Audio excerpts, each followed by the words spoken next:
last season said Girona shemu 4-2 and now referee I'm say Girona team no against Madrid omo team ba ko a omo Asia Madrid aso ye shepa omo 50% win record against Madrid. Also omo 4th season in the league in here. Yeah.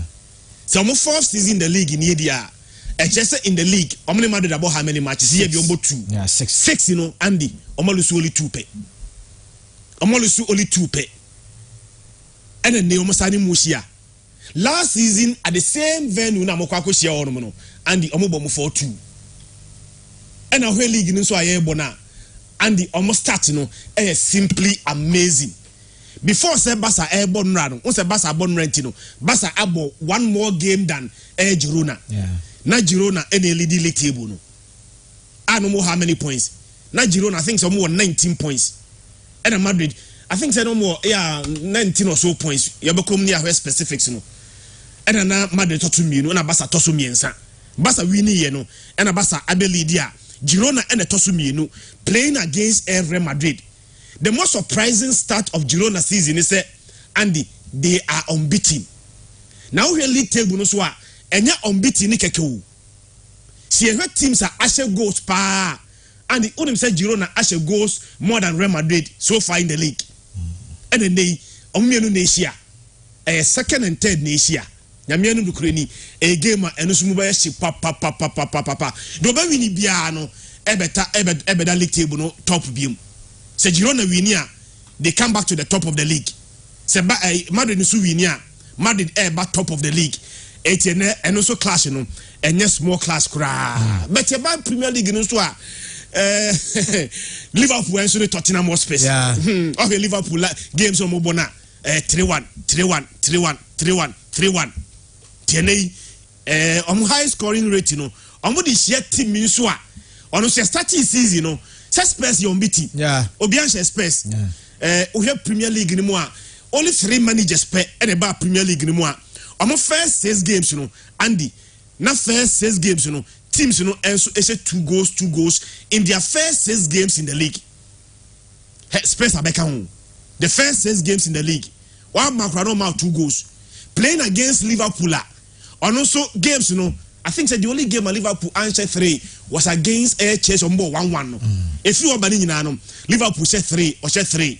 But one aspect of their game so and remember say game no I high scoring game they say Liverpool shall be in Sakurana back over Tomonet. Playing against Pesa on also 2 and the game no said and also beti miako. Memoir Bayern Leipzig in Sumuka and also no and also investors at the back home akwa prade na yedi kwe also who said is here the intia Christian Maker say you better near the Champions League games because you ever heard games on boy in the opening Champions League matches near how important weekend way games no means to them near the how they will line up proud to Champions League games on Tuesday and Wednesday near Kenny near the Ayajuma because I also a cash out MCS statistics when we say the Oma woman call pa much no me brutal stati program na Tiara Mesri Bank Bia my accounts back who are sending me balance no mungu accounts dear customer your month end balance for September 2023 is minus 3.3 cedis. Me do what the bank nigga. Na accounts no holiday. Mumu accounts no. Interesting, but Christian before say the amount on I mean Sandra unya there's already the story about this OG series player who decided to commit suicide. And I was so surprised, but also you know was aside from bon so much nipa they go through emotions yeah. Alex Becker say Abrantia no there is only an image no ne baby okojina dia no ekwan no person no no ogene nkofre ni nsem well and who read this story and understand so say na flat crown no the family need be pay attention to him because a class Abrantia go through depression. But Christian, how would that be an option?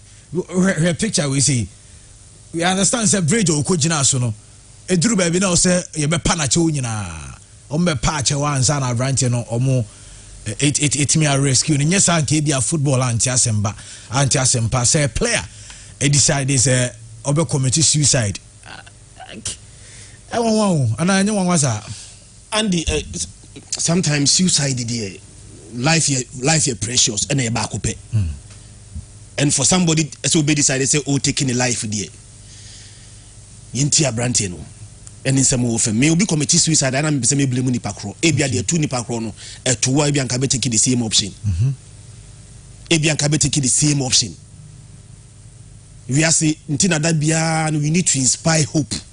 I mean abrante an image you know you need to inspire hope Andy obetime lusu bibia and still live.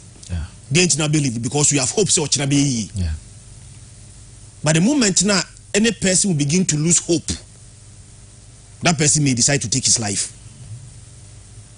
Yet here say so obia hwede ne japade nyina me no obia Andy ne yene ne ma ne bibia pebia one day wo call adwuma wasifie oba na gya to fie no ama ne yene ne ma mienu ahyewu.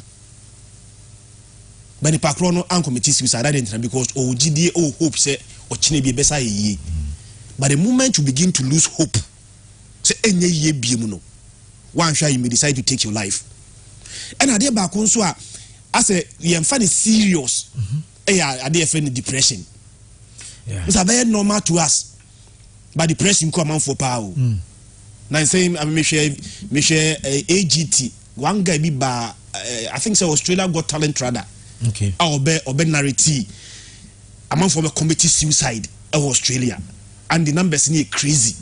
Wow. It's like every month biano nipo mo attempted suicide in Australia bear 15 in every month. Ooh, yes. That's huge. 15 attempted suicide every month in Australia. Multiplied 15 by 12 months. Now share the number of people who attempted suicide every year in Australia. That's huge. Depression. And sometimes you also need somebody to speak to. That's some shows now you being country na. O can sem chire obi a Andy obetime mo adwen ebetime tufu. Bani pano so Andy uji na dia akọ chire no ye dodo yesai.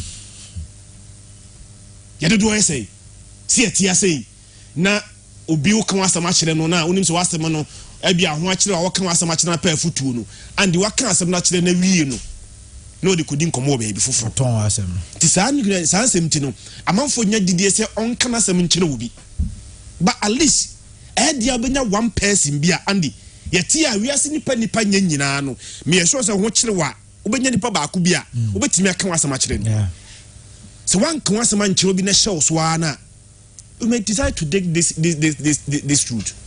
Maybe obi committee suicide at the be the Tabonte can say nipa kratem, baby the two nipa krone to wa ebian kabesa de nibi. Let's begin to understand them. We are why successful. You say attempted suicide, why successful, why successful. Why successful and yeah. Why successful no. Mumusano, no money in kobo. Omani in kobo no mumusano. Okay. Ebi krana the obeka chiro no ebe mo an idea the amount for do na FM. I understand say relationship issues on the girlfriend. Obedi na tem. Obeka say bi onim nyansa. O say to asana to matters of the heart ni emotional matters. One shall be in the pakra tem say o di o chere bi obaba akonti e ma ebu wi ase ento wada. Correct Maro Icardi. Or two was sign a contract. Nawari Nawari was sign a contract or 50 years. Nemo win I and Heredia. Yeah, so Biggie. Good morning. Good morning, bro.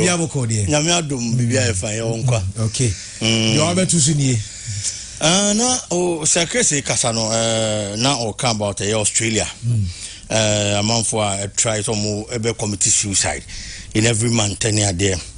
Na me bisa me ho se ka Australia for no mo try sa de nko mo ye Ghana for a me nya short e bia nka ba kokora aka ko se de o man mu sitie pa de o to Australia pa na o try to committee suicide Oliver kan kasim bi o say the play bi si ya say ye be fa nyanka nyina akwa abuchira wa hwa re nyanka ye nyaten e bi ne say omo ye ni chinchina de amanfo be ko ma me no papa oh serious so mo ye ni chinchina so mo hwehwe ma fifi ma obu nwa sa amanfo ko ma me no papa abe nyanka force because so tibi ko bi bi so bi wo no ma bi o hwe ma me no hwe papa na wanyina wie de obe na sa so nyina wa ya wie nti akonya we aba obenya wo no fa so akonya we aba de wo say o papa na ma na wo so ti ase because baby I want to run you me bobra me ya hwi biem oba ne hia brabo say wo kroma ye nyine e be to ta twene bo akodua de ne tigi a kyerema de ma asanteman enti se wanyine aduru fie sei na o mobra ne nya hwi biem a na nka wo du tigi a kyerema ma wo ma ka body be pa na ke wo we dey say nka boni bi ani o ma meet you o ma me no meet you fie be fa ho adwene pa abna poku ani me ba okay that was the funny part of yes Mandy, seriously speaking people go through a lot of things things we have no idea of no matter the situation personally me feel say suicide would never be an option to me but we say one thing we have to know and say any nipa bia na dwene te say wo and in situations that we be say suicide any option no ebia sa nipa kora that moment on only feel say fair you know wo de enka fanyina mo wo na ne wa pen ba bia fa na say kire din because mpanifo bu baby say de wo onim kata auto enti so wu na so kwa ene okọ ne baby de be si kire de enya na asem ena baby okọ so de akwa si wo so yensu yenim nti agya yensu so yasem nti ene so obetena asase so na obi abehu say A na ato no B na ato no C na ato no ebi oto no na o can say about a girlfriend and the akomamu nsem de you can't underrate it. You can't underrate it. People go the extra mile, especially guys, just to make money to impress or bar. I don't know if you are getting my point. Bema beti mi aye die sese wo ye bia said ye beya obenya sika. Na sika na obenya no. Enye se bi kwampo odwene na busu ya ho first o. Onme ono ankasa ne ho first o. Oba bi ehwo a wo show no. Oba bi atirimodin bi a wa bɔ no nti eno ne motivational factor enough say so to be pesca no hu say omo oba ne hu so oba ne ye mistake so oja no. That is the extent people can go just because of relationship matters and as akomamu nsem the issues of the heart and matters of the heart these are things you can't underrate. Ebia enya wunti be fa ne say oh ebia sebi o abrante energy me and I say ebia bibisa na wo adwene be yo. That is why me di kan ka say you move on no matter the situation, no matter what happens, suicide and my trim da and you're part of those options. I was you decided to take that particular step. But then again, as though we nipa na ye kind of one seven on you. It is said you will see fast and yes, I don't know so fast. It will be how we see handle issues. Obiane said we see reacting to issues. So the world is fortunate, sir. Young Lucino, yes, but they would have to talk to him. Know why, even if it is about relationship, they will have to get more details because a lot of people are going through these things. And then the people are open now, no, and go through Sanya Mano and go for bebre or my auntie or my go for bebre or my young woman as we speak, because of relationship with Toby Shadema or Koto. Why you ready so baba be no say duro no free asase so na to kono akwa daddy na ho ato no say bia ne girl bi ono ne wo ho no be say be ma fofo ne nam ya je na free ne nsam bia wo hwe no ne krampo na nhye dan house e bi krampo wa nam fofo ne omnam ehuru boys de wo be fam any atete boys de wo be fam no obi kwa to be decided say dey ehuru we dey ontimi okay I was open baby here the efa you know all these things are part of san the idea kofa san e man here den eba no but we are fortunate we have him so they should talk to him and then gather all information be our meet me gather from him as to going for some more that kind of a situation one day. Clifford Cheba for sending me this message from the US was most people here commit suicide because the system have programmed them. And so the moment things do not go the way they expect, then they resort to suicide. But then, like we are saying, it shouldn't be the option. Message now, Clifford, Ediabano. Namini will be dinkomo. Okay. Nipani US citizen, onya Ghanaian, ya wono America. Okay. Or a citizen, onya Ghanaian. And I dinkomo na catch him saying, system, no, any government, no, any papa. And I was like, hey. Komo ya kwa ni di. Oni bilion ne kasa de be ofiri dia. Ana mbisa ne se die be ntia. O se omo ye twins. Na twins no mo ye no. Omo social security number. The last number NSSA. Oni ni nua no. Okay. Eti ni nua ni nim ne die no so ni nua ne die. Na ni nua ne nya adwuma. Ono ne ye adwuma. Ena ni dua no e de ono ni social security number ne credit card ato ade. Ena wa sign the credit record because when tua ne ye. Ena odo ono so ne de na akwa to because say onu ntimi use de biom. Ena onu ni nim. Okay. Ena e ba be affect ono so. Enti enu anti no sinti aban ne nye system ne nye na say hey mama. Guys are out to heaven. Lim the oga. Or to heaven. And would di agro. Just because of idea we in the system ne nye. Na hat say mo ho na nka odi akitwa we asenki afa ne sa. Ken ka ban bia asembiem.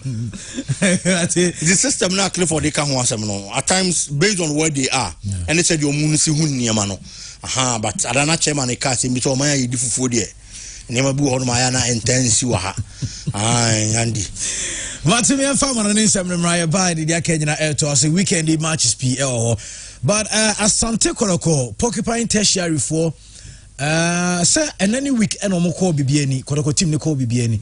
In your Porcupine Tertiary for Moko Bibiani. But there is this issue Eba with or more traveling arrangements. Yeah, I might say a cover problem Eddie about with bus arrangement, you know. Problem kakran so about Honi Adi. But remember.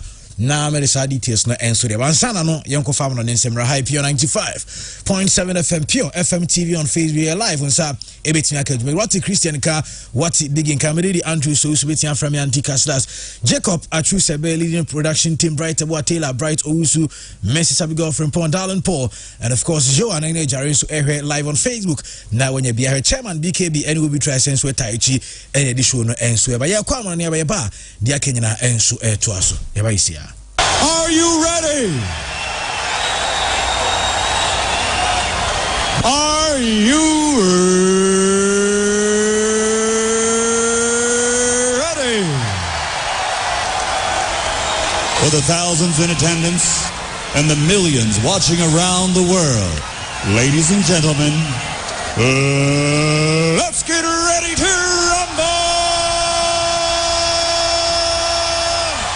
Right here on Vokakra live on Pure 95.7 FM, live on Facebook, Pure FM TV on Facebook. On Sabet Nakajmadiano, yeah, Kona Family on Insamayan Saka latest no, yeah, the Nina and so Edia by him so weekend the match Saudo and so Airbus Evo various league centers and Irano, yeah, some ever Brem Evo Jumaden Sanwa, matches Nibi and Sweat Mikosoko Spena, and on Barcelona at Neftia Shabako, Emma Club Francis Sevilla Fuentes Brantia, your Francis Sergio Ramos Onko, and Emma Barca for winning Sakemne and Ra, and watch our German Bundesliga Boffian, Etnefi Emma Borussia Dortmund, Ebechano Economy and Sa, one Etma Conabrantia France Marco Rice, one of them sweat me go, Emma Niamana Aya Kama Brako, the French Liga, Strasbourg for Etnefi Lens, Ebesham Ekaba Community and Ra, not just a lens for Enso Ewin Sakemno, not Ghana and Yabrantia, your Francis Salis, no be a Mr. Salis in Emma Betiakoe, Nemum Salis and Ra game no, and Yadesa Salis Enso Etmia starting game of Bamo, a 62nd and 66 minutes and a branch here for the Salis Ebema one also ever body team no Emma Nema ya kama and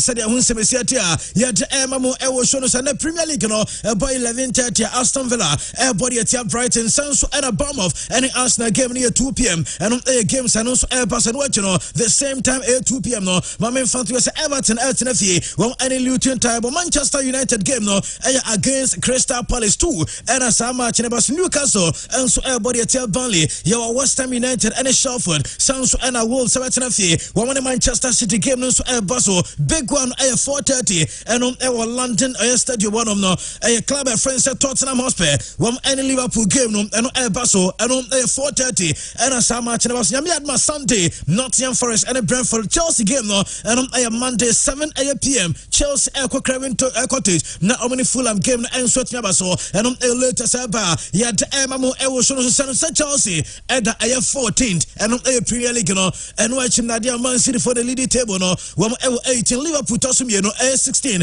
Brighton Tossum Tottenham Hotspur Tosso and Arsenal team no Abetoso enum and area tia yet Emma United Etoso and Kono and said Hun 70 yet Emma Ewo so Spanish La Liga said America and to La Liga no Nadia games no and so Etoso no Barca Equa when you win no so same Nadia league table no Barca for Abability with 20 points and games no about 12 p.m. Hatafe about Vieira Ryan Vallecano about 2:15 at Mallorca Girona and Madrid game near 4:30 and Sociedad about Athletic Bilbao and area Nyamia Adventure Almeria about Granada Deportivo Alaves and Osasuna Atletico Madrid about Cádiz and Afe Betis and in Valencia Monte Las Palmas and Celta Vigo game no and Baso Barca lead with 20 points Girona Tosumino 19 Madrid Tosumnians 18 points Bilbao Tosu and 9 normal 14 and Atletico Madrid team no Tosu Enum 13 points and Girona and in Madrid winning game Nebiano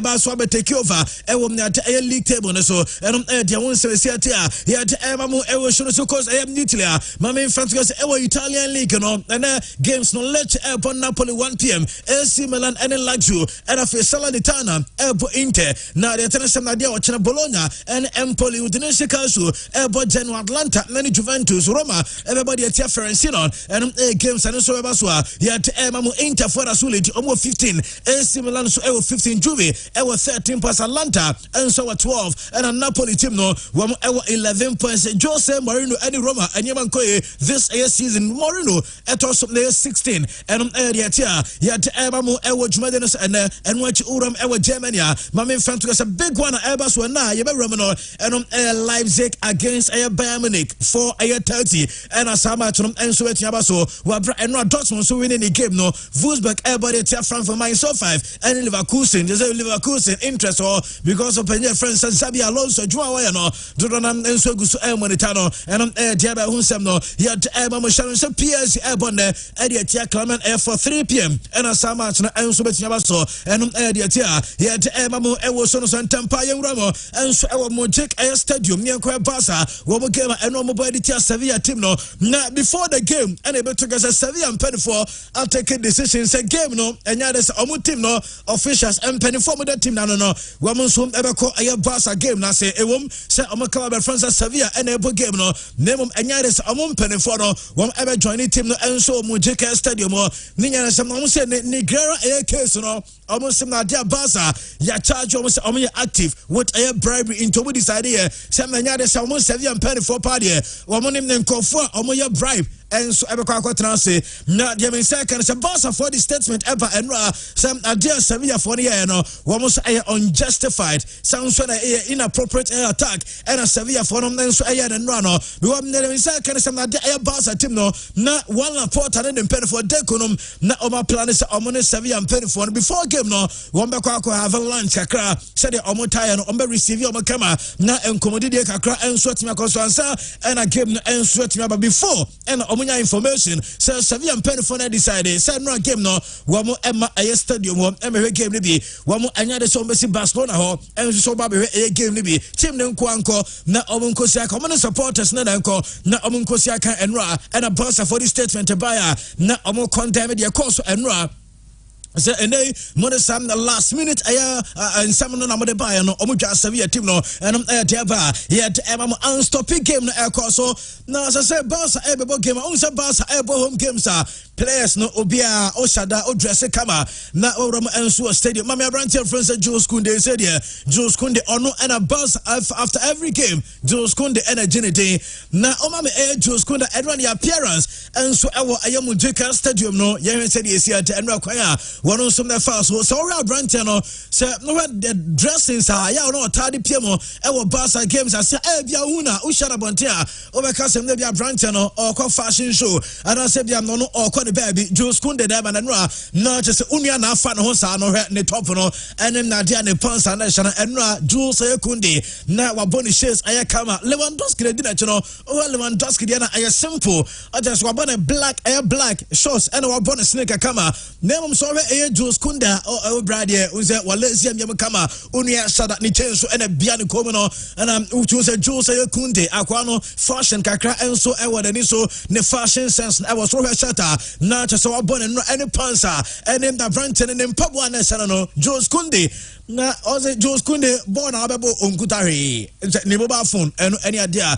na ekura rantia friends Jules Kunde eno dia ba ya je emamo ewo show no game no enso atimi akoso de kai na mama sa ni mejuwe na me sure say rantia friends Lamine Jamal sa de we ebia ono so ede beko akobo adaso de beko ne memories ni mo because some na 2016 Classico Echo so na 2016 Classico e watana ne Abrantia your friend says Sergio Ramos onu sana ne mascot and him around your friends Lamine Jamal that time Lamine Jamal akoda keto ewa Lamasia na chase akodano unza enkodano anmo ene mascot no na unya Sergio Ramos and Lamine Jamal picture na I said is here ewo ayetana on inside o said akran na ni aje sem okuta Sergio Ramos aya nsa oya mascot na chase fake kanti enie o picture that's na Lamine Jamal ono ena chase ogina aya Ramos ncha wa so Ramos nsa na no said osi sere that time na chase akoda kete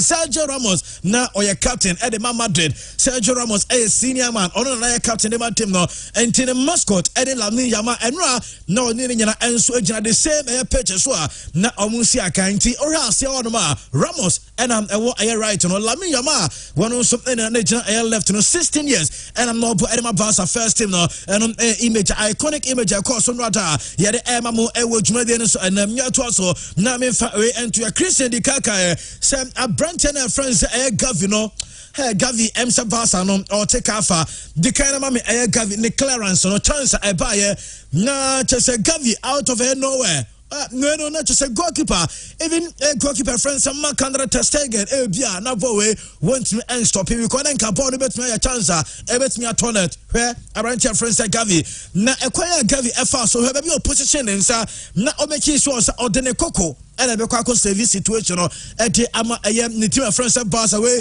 na ya minute 30 we nanka Sevilla for the betimi anya goal e dey free and nemum Abrantia friend said Gavi that time not just was sign defenders ni na o rapport ni one and obe service situation and so the man Barca team na yeah but was mama hit map and almost Gavi is everywhere and or Gavi purchase no especially our right side one not just a Gavi pretty more and so the far right side one on left for ma and some one shot anko more nemum the right side one Gavi and na oye juma to already hit map na and the tell on some no yeah mamu juma no so Abrantia Francis Sergio Ramos na Christian Ekas and na Ramos mama Sergio Ramos and na oya solid our backline ho Edema Sevilla team no provide a shield one Abrantia Francis Balde no more provide a shield no and so the Sevilla our team the name unfortunately Abrantia Francis Ramos the only goal appear ever game in him and no effort from Sergio or say uncle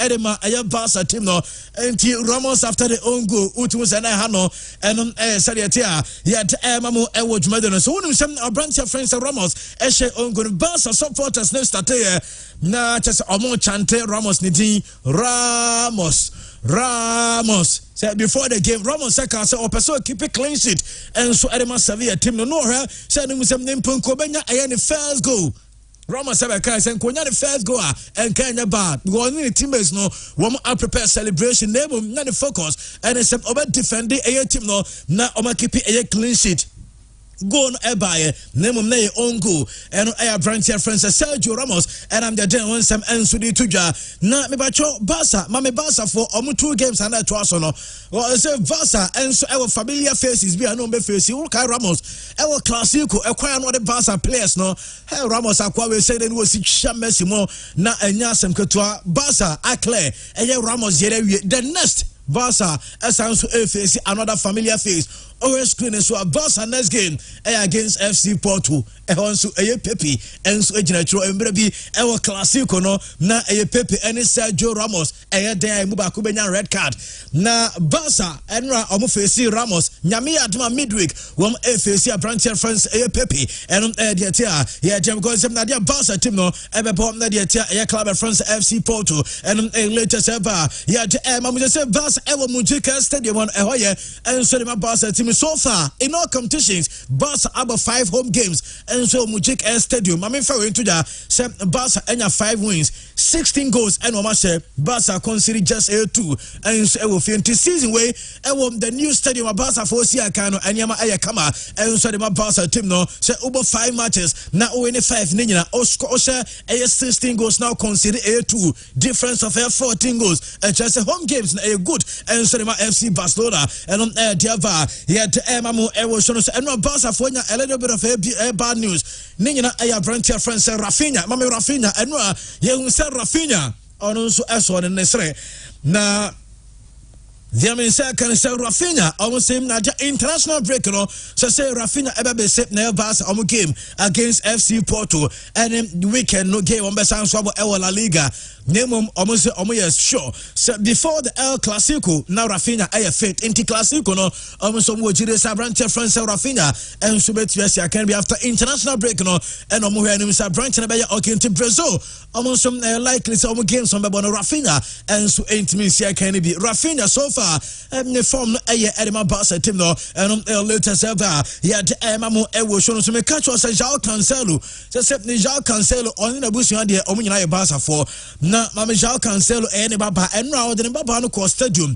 ema ono so ekohe Sevilla game ne bi na kwada no say before say obeko no o insist say omo nya eye Barca temporary eye tattoo Infantone sao beacho João Cancelo bano and the screen so no João Cancelo na no na ne back ticket no what did I see and now so watching a Barca for anthem no when so no Aquadano insisted on the Barca for tattoo temporary one way after the game of Papa Ebeko Aquadano and agenda tattoo or the extra picture and no João Cancelo and he didn't want some and so tuja a age made and get an uncle Portugal and no Benfica and support editor FC Porto na Benfica for a game in the Famico Stadium and no atmosphere of Ucrania na and was a big gamer and a big air fisher Portuguese air league Super League na a big air fisher now a stadium one said an atmosphere no secret yet but over inside war na chasanya kuto Benfica supporters no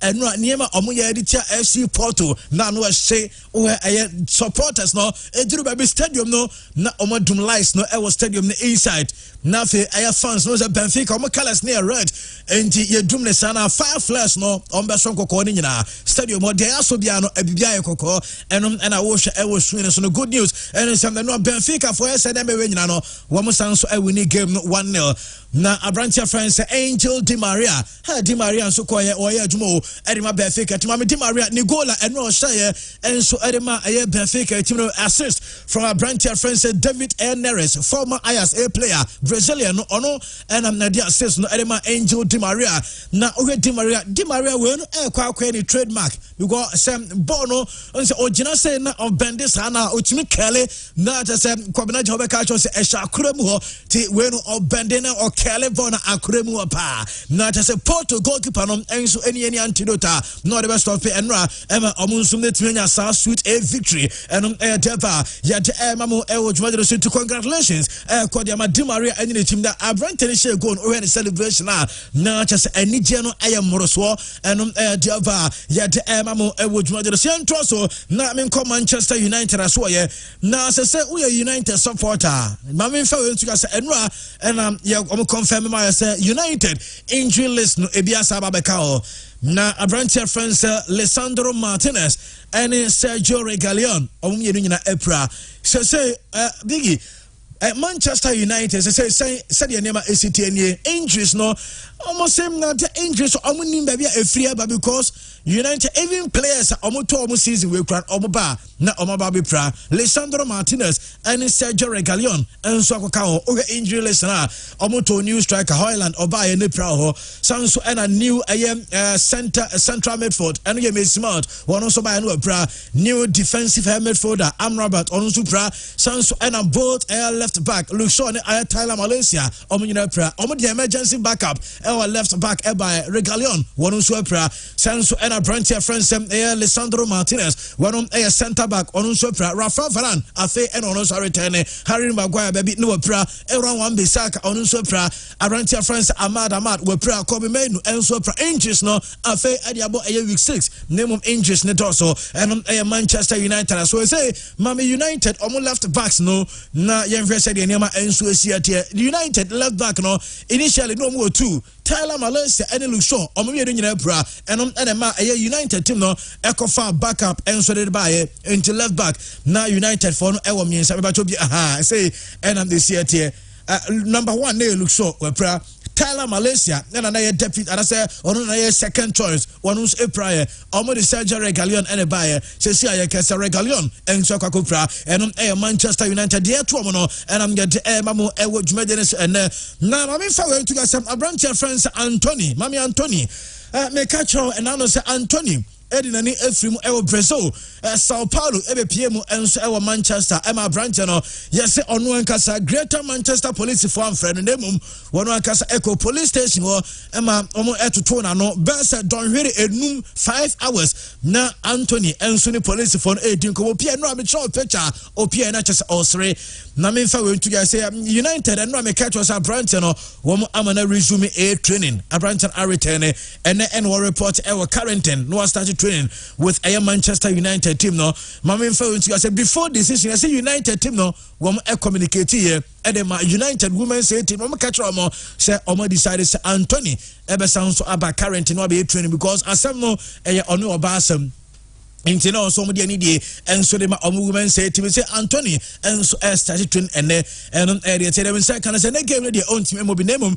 after and no Anthony enso be join the United na na nyina enso team ya kama de ba ya de mamo ewo dwumade no so na ma me mfa we ntu say Chelsea say Chelsea omo main captain pra assistant captain enso akopra na yesi Chelsea fan back o timer wo mo yi captains no ayare ma Chelsea fan no na prediction na obaye no say na Chelsea mo kwa yi captain players amukoyi wo nyina no epranko injury prone players and amukoyi wo captains Abrantia friends no Reece James and the deputy Ben White and go for and asem Abrantia friends Ben Chilwell epranko no kre and some nipa no say owe ni tweet in the time obaye any and go for say omo justify jare no you frase say obaye no August 9 2023 and what about say on a serious note do we have vice captain because our captain and vice captain usually go on medical leave and according to Nipano or say already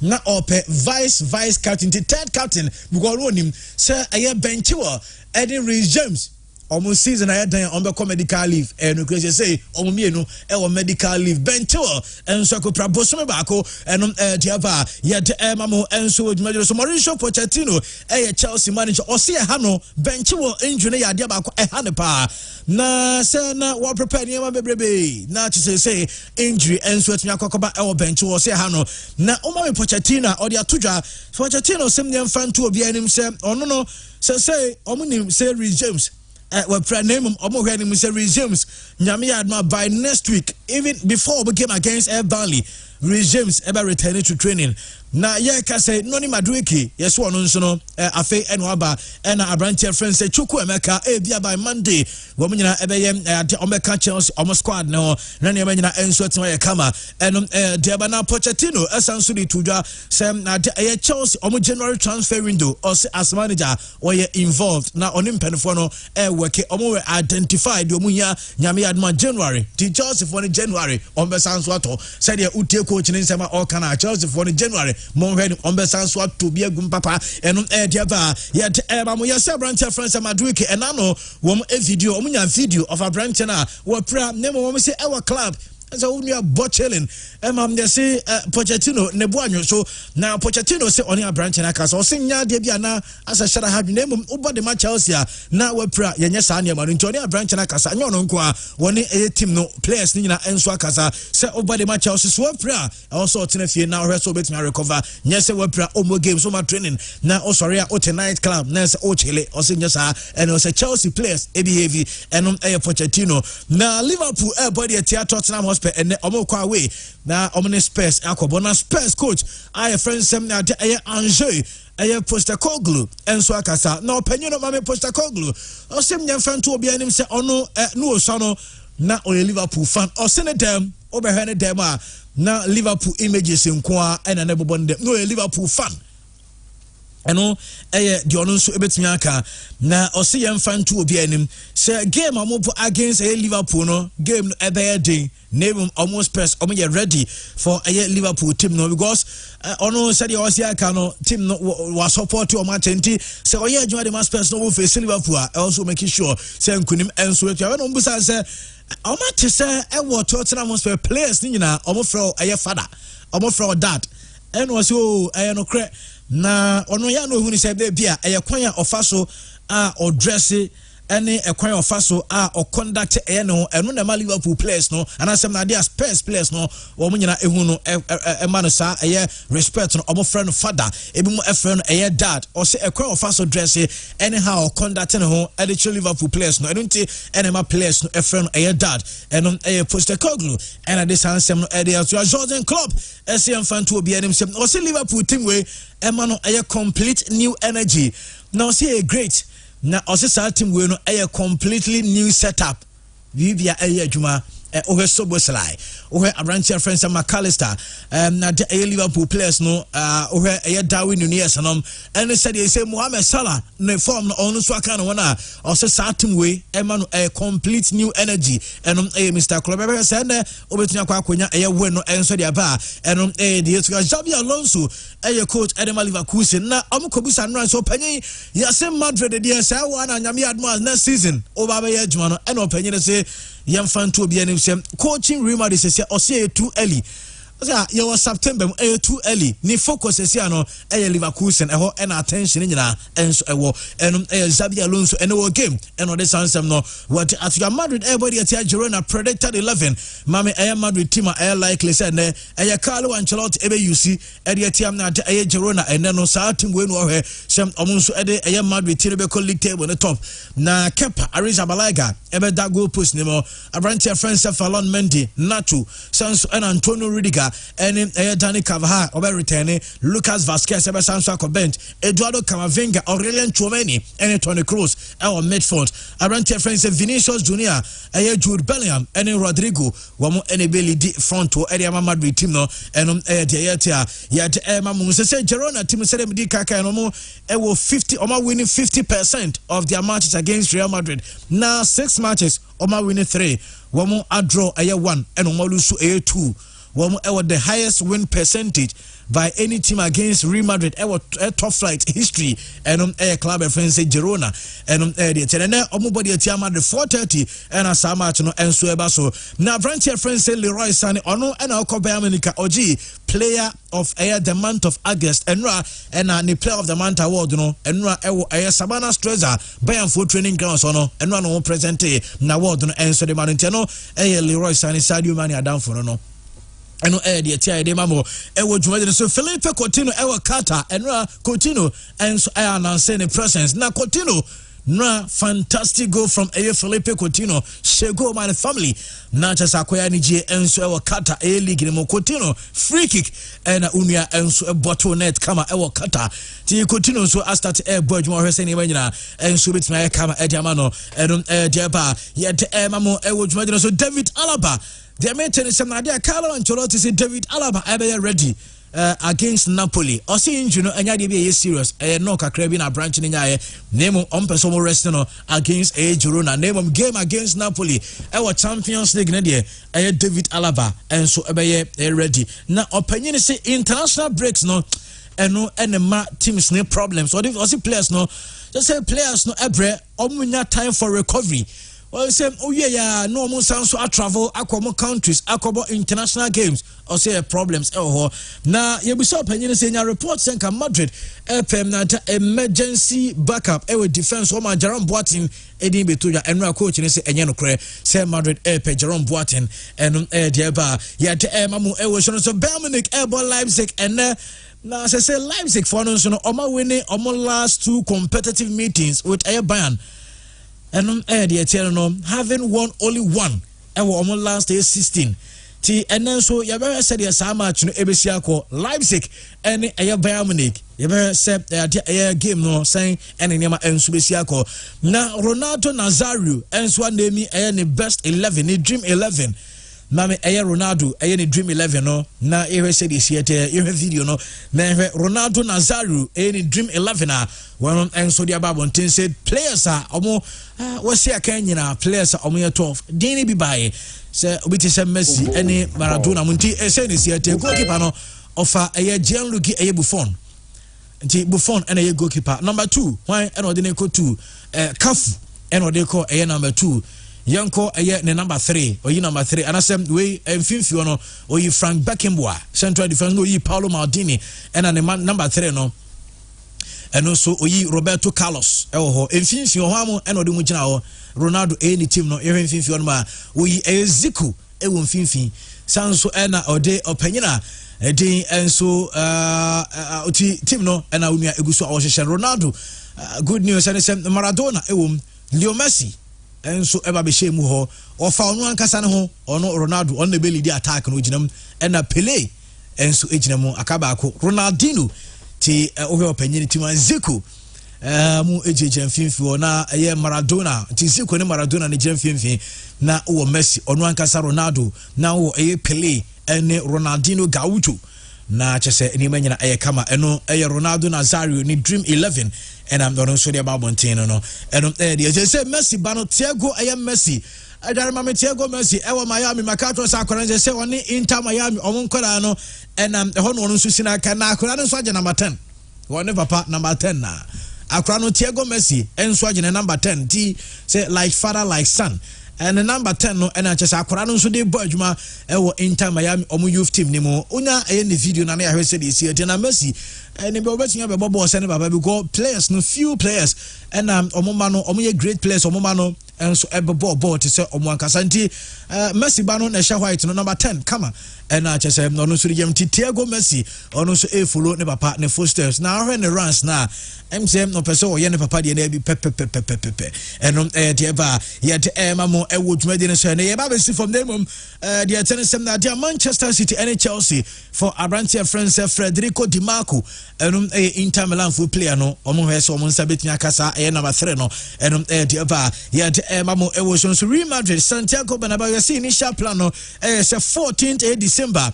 and the same data omo pin Bernabeu Stadium no 75 years ago and data omo person omo dey open the Bernabeu name omo say omo antimi anwie enwuma ne nyina na omo antimi open grand open no ama 14th omo de beko akoram e wo 6 match and club no founding a data yelete club no seat of a match and ombebie the new Santiago Bernabeu Stadium. The stadium no was screen no and yet mamu ewo so Brighton for Abrantia friends Nico Williams and no Diamete Naki Williams niano.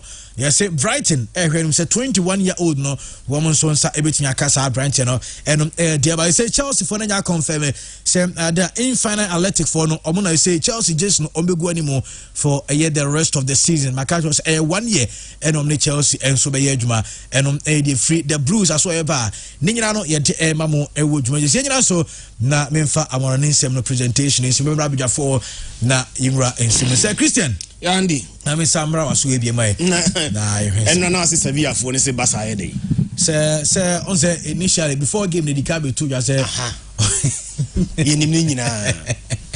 But what happens to not guilty until proven guilty? Say no. As a two basa nkwade enye once you are charged, you are guilty. It we near court na basa enye guilty. What happens next? And you what happens next? Asem na ye kano basa en kasa omuntu sika o. But the bone of contention nipa etua sika ne de man no obi aye bi o. Somebody for sika for start consultation bi. But the matter dey say omutua de ma former referees and ameboa. By end the etua de koma nipa at that time no a referees association vice president.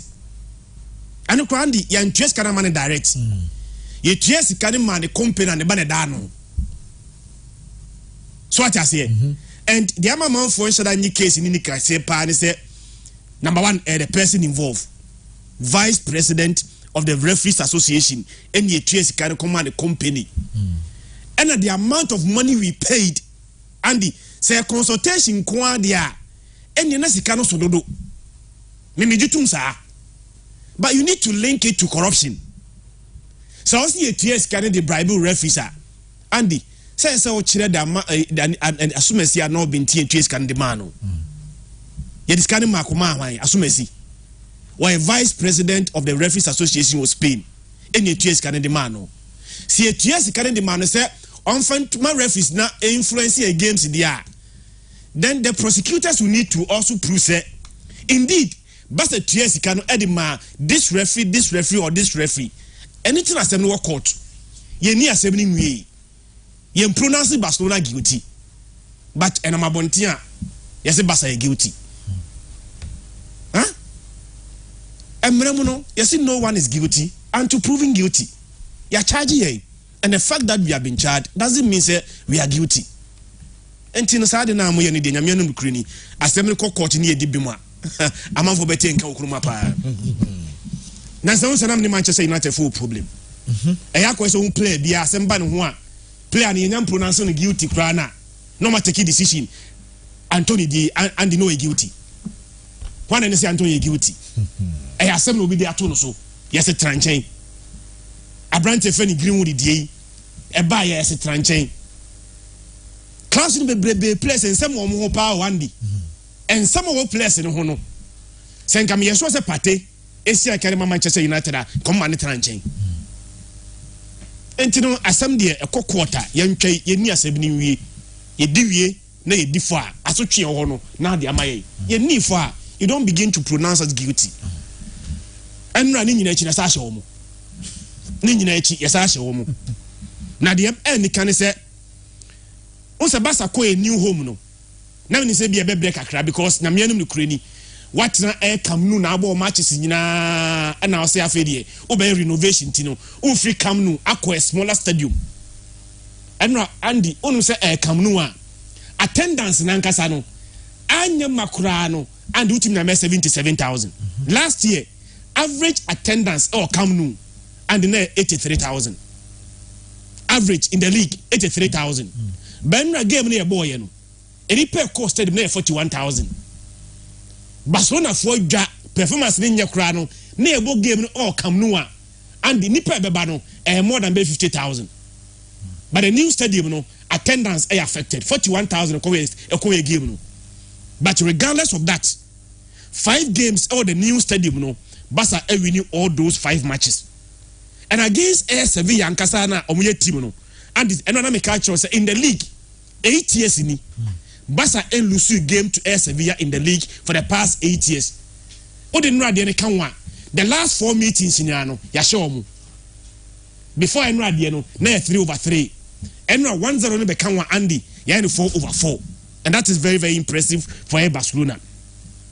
Sevilla, na Yashano, and the remember near Jenny said, Sevilla started season. They started season, almost first 3 games into the season, they lost all of them.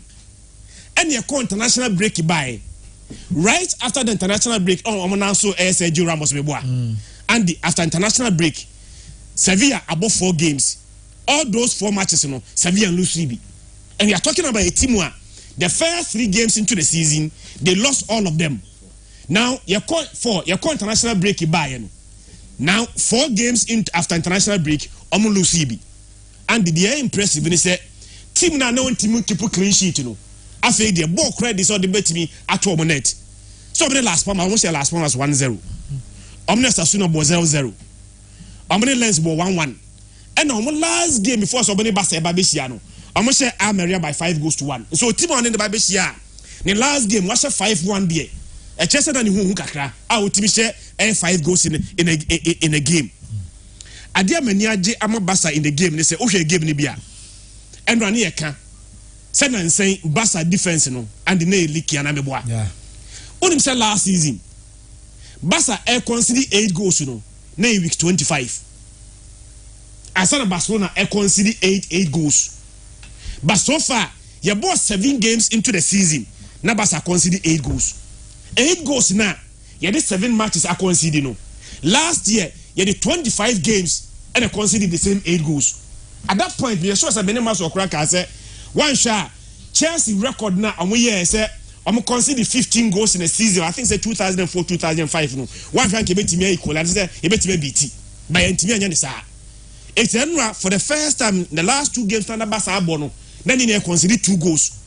And the Kobotia Sevilla, the last game was a 5-1. And then it will be keep clean sheet. In fact, and manage Hopa. And Ra say Abrante Fena Royal Mobonibi. Yeah. To me share Basa back line.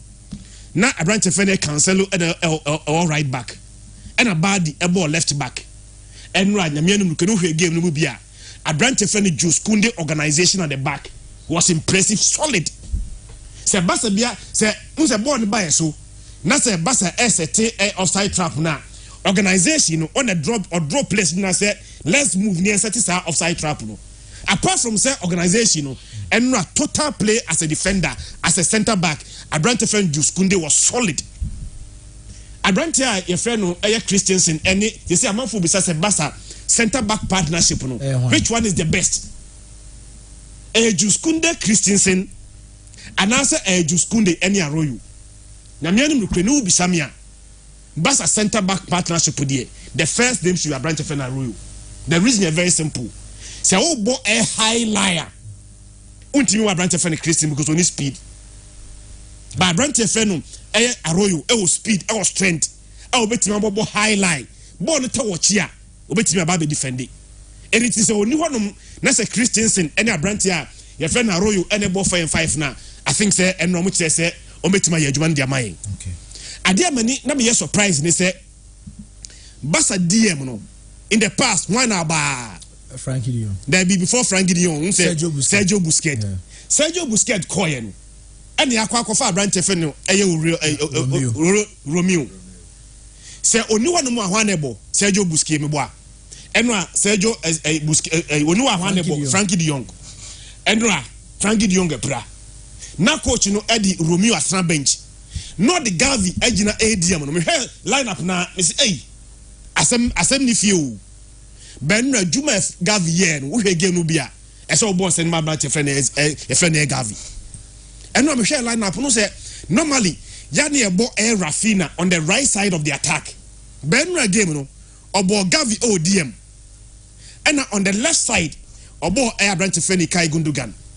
And the middle 3 no was shifting Rafina from the front 3 about the middle 3 but on the right side. And ahead of him obo Lami Yama.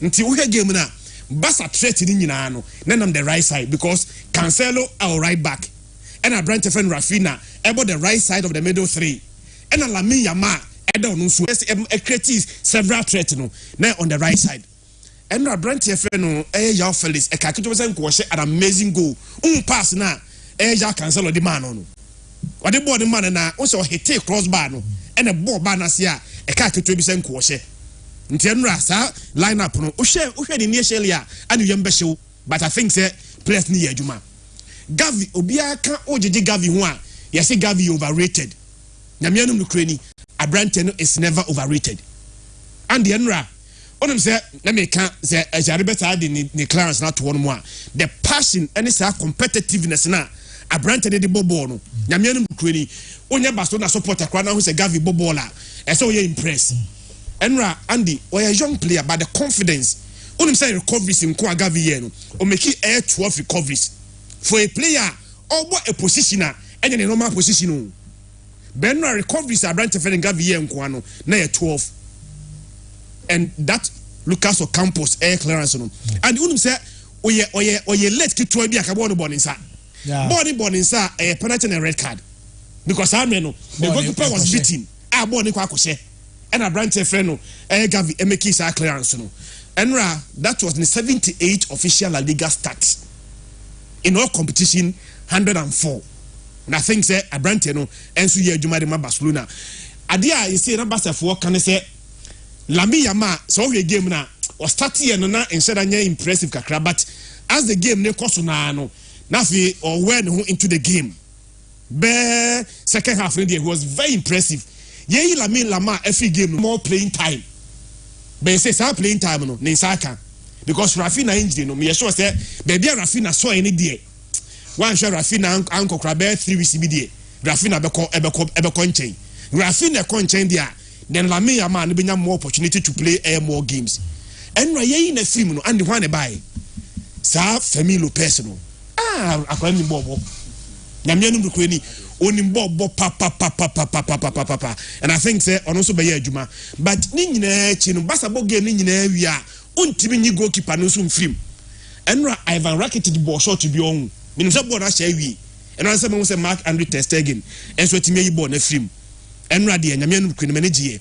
Ade abasa ese timi ye ho adwuma kakra ne say enra nya 13 corner kicks. Ba ko kra ho manfa so. 13 we game no ma corner kicks abasa boy nko 13. It got to a point after near ball short corner because the ball long na if I so be amaso the entire ball long na for so be amaso no bad na no ni Sergio Ramos able 4 and 5 no and they were simply amazing. Now you're quite unfortunate. Ota Okodu Andy no in America. I brand friend Sergio Ramos as a own goal there. Benra I think say what say we experienced player. Everything said and done. A win be a win. Ya show 1-0. You make sure say betina be do upon it. Never ko enim. Season said anye gidi biasa but say available points 24. Numbers are afamu 20 dia. Nyame no mkreni enye such a bad start. Okay. And mo diga say and mo ni Girona game no. Yes and 4:30. Na was a season here. Season ni one man team surprise you. So far 7 games into La Liga. Barca pen about 8. Barca ne 7 and about 8 me boa. Omo makari na about 7. 7 games into the season. Team was surprise you bia and me sure say one kasa be jet to say Girona. Girona 7 games into the season no and they remain unbeaten. Enye unbeaten keku. Say o hwe omo unbeaten na Girona fo na ye na. Andy apart from so omo unbeaten no omo hwe more goals than Real Madrid. Me sure say so be La Liga table na and the had 7 matches Girona are winning 6 I draw 1 omo 19 points omo say 18 goals. Madrid has a 13 goals. So Girona na on a small club. All but the 4th season in La Liga no. And in those 7 matches no, was 18 goals against the best club in the world, Real Madrid. Real Madrid has 13 goals in the same 7 matches. Real Madrid 18 points, Girona 19. And the Yakas will be unbeaten. Only so beat me cover more draws, but slow unbeaten. Nina you unbeaten. Arsenal ko unbeaten no. Only say 12 games na draw. Ntino unbeaten bi onuma enche da nya gidigidi biasa. But Girona unbeaten no Andy yenko into specifics. Yesterday season no. Our first game was against Real Sociedad, 1-1. That is the only game where Girona are dropping points in the league. They can no win. Oshehate for 3. Okoshe Sevilla 2-1. Ewo Ramon Sanchez page 1. Ohe winner. Hate no home. No share 3. Yeah. And okwa away. Okoshe Sevilla by 2 goals to 1. And oba home be share last. Oba share last form as 1-0. And okwa away Granada 4-2. Okoshe Granada 4-2. And obetina fie e share Mallorca say 5-3. Mallorca no share 5-3 no. But at about 2-2. But was share 5-3. Yeah. And then the last game no. Was quite away. Ekoshe Villarreal by 2 goals to 1. Etieka saying that is why I say goals no share more goals than Real Madrid because we share 4, we share 5, we share 3 and are quite impressive. Now I think say last season we the 10th. We are league now. Your ball last season we no nobody 10th. But the amazing thing is that Andy, the last 3 games against Real Madrid, Girona remains unbeaten. Enya a team one all but the 4th season in La Liga. So the 4th season in India, it just said we bought 3 seasons already. 3 seasons, you know, every year beyond Madrid able to, which means that about 6 matches so far. 6 matches, you know, Andy, Madrid are winning you pay. The other one is that last season in the same fixture, the same venue, almost Real Madrid by 4 goals to 2.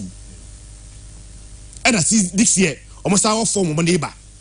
But Real Madrid last game was a 2-0 win over Las Palmas. Nyamiano Ukraine. And who he game ni bia. Onim say Las Palmas goalkeeper no. Yeah, La Liga team of the week, you know. Even though say or conceded 2 goals, you know, on the goalkeeper of the week. Yeah, but chances of saving from Jose Lune, Rodrigo Alvaro Valles, the goalkeeper of the week. Even though say or conceded 2 goals. Girona 4 airbar and the Umbo 4 at the back. No more 5 in the middle. Now about 1 striker. Striker now only do more attack no. Brand defend at him. The last 2 games was 2 goals. The last 2 matches. The 5 now able behind the main striker no. Yangel Herrera Andy. Was 3 goals in midfield, and that is where Real Madrid will need to find a solution to these two players. Madrid mentioned in me ubisa me I think Madrid may win. But Girona will score goal. The entire Girona be goal and now goals they say Madrid center back no and the one able say only say Militao Koye no and a branch friend no Alaba beka no. It is center back partnership no Rudiger any Nacho acquire them. Rudiger any Nacho nebo 4 and 5. Say Vinicius abadia and they said there is no points there Obama Vinicius starting game week. Vinicius but one player me sure say on your fortunate Real Madrid for us no Joselu. I think that the numbers near more better than Abrante friend Rodrigo. But in the game we sure say the best started from the bench. Now Abrante friend Jude Bellingham I can attack no. Andy Jude Bellingham the last 2 games ain't she go because against Atletico Madrid one she go. The last game against Las Palmas Bobby. Me just so Bobby. The last 2 games no she go there. But so be can Vinicius ho na Rodrigo na lead attack no. Na against team my friend Girona. Na Girona neighbor home a. The Madrid be she go there but Girona be she go. Both team to score but so push me to the wall. Me call a Madrid win. Very difficult there. But Girona be she but Madrid may win this game because Nkoran keten league mu na 4 games at twice no Madrid didn't team show Madrid will try to reverse that trend no and get their first win over team friend Girona. Girona be she go Madrid will score.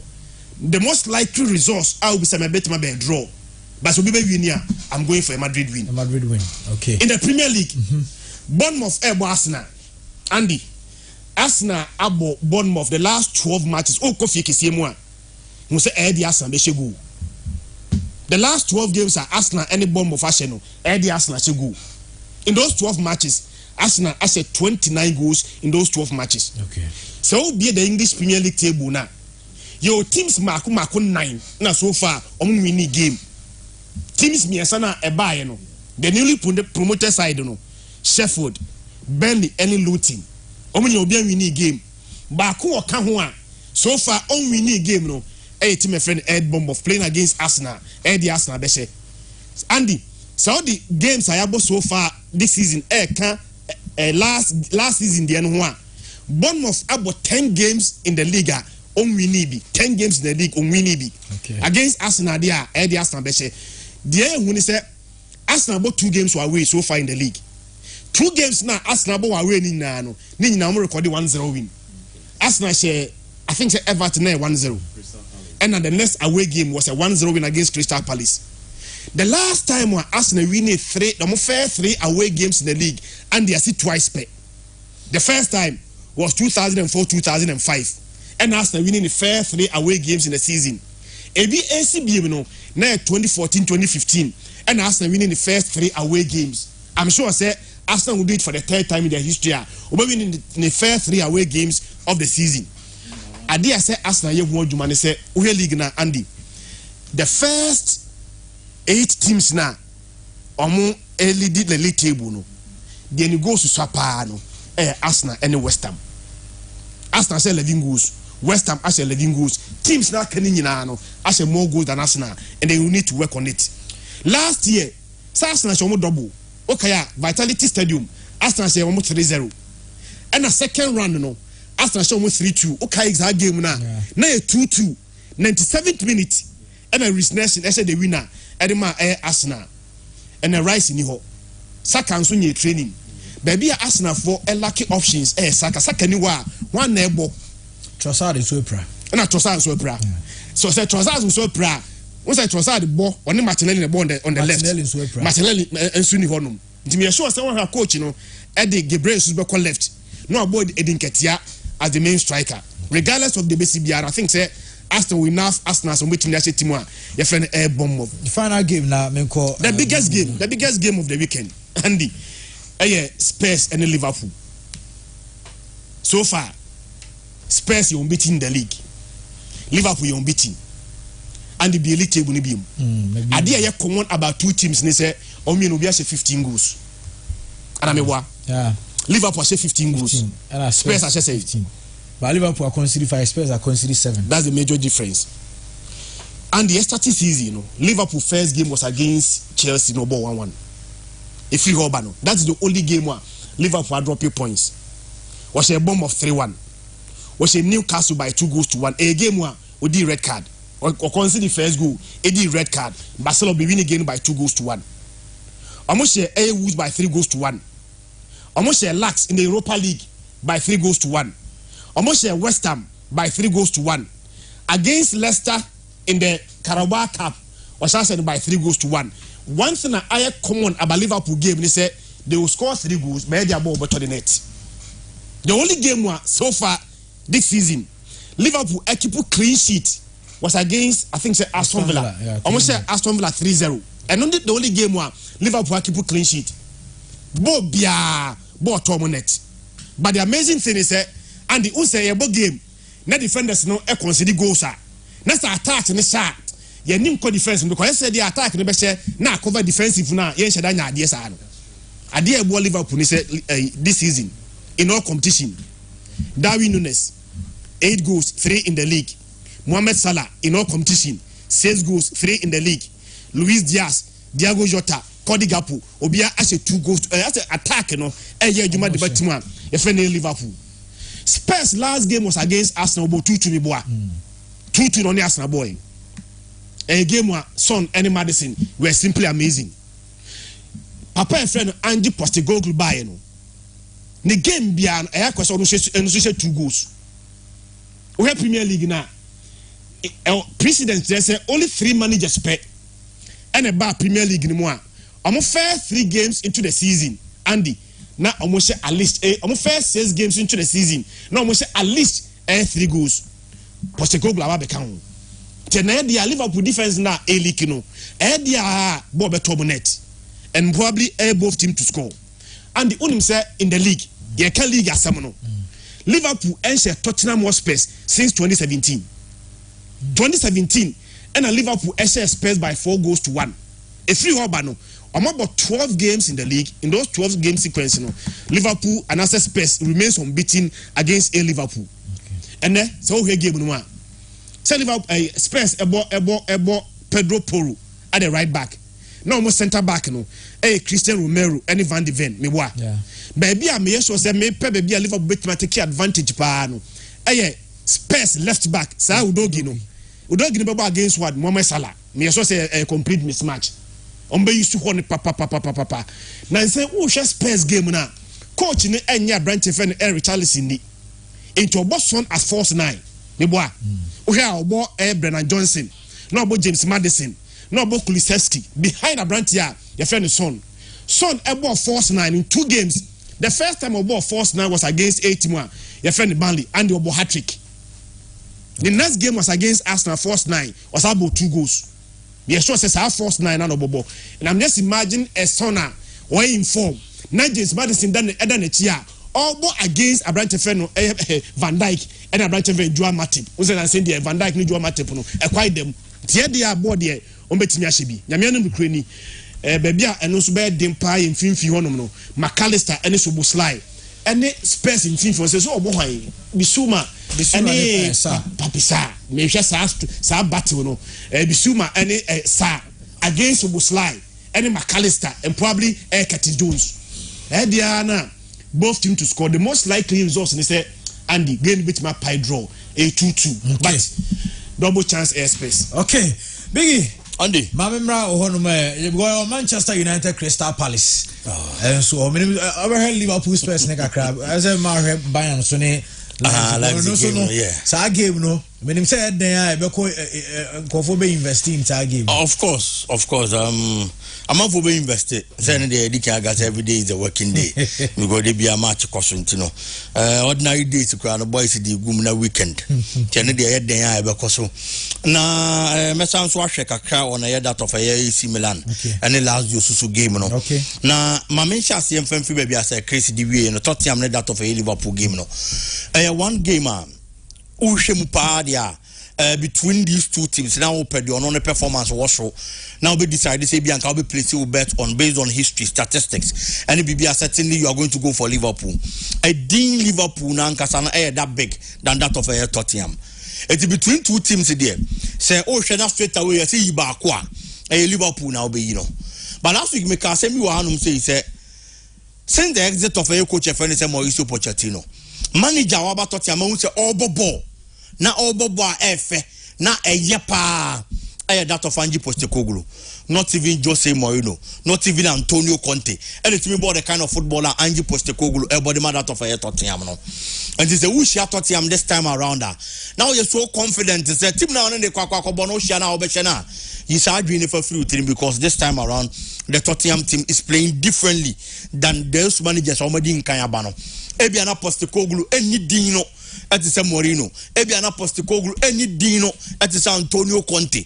But business on the field of play, the man is really working. So how many Arsenal game now? One thing about Tottenham this particular season, last week in America, and there is no hurricane. It is a hurricane in New Orleans. What can anybody will say? Ebia Chinchina time. Tottenham bebre in scoring goals. But this is the time a Tottenham team no air Danny. And they are free focusing on one player to score goals. And they are say Obodi an all-round team. And this is our Tottenham. And then Hurricane in New Orleans, they don't necessarily play to one target man.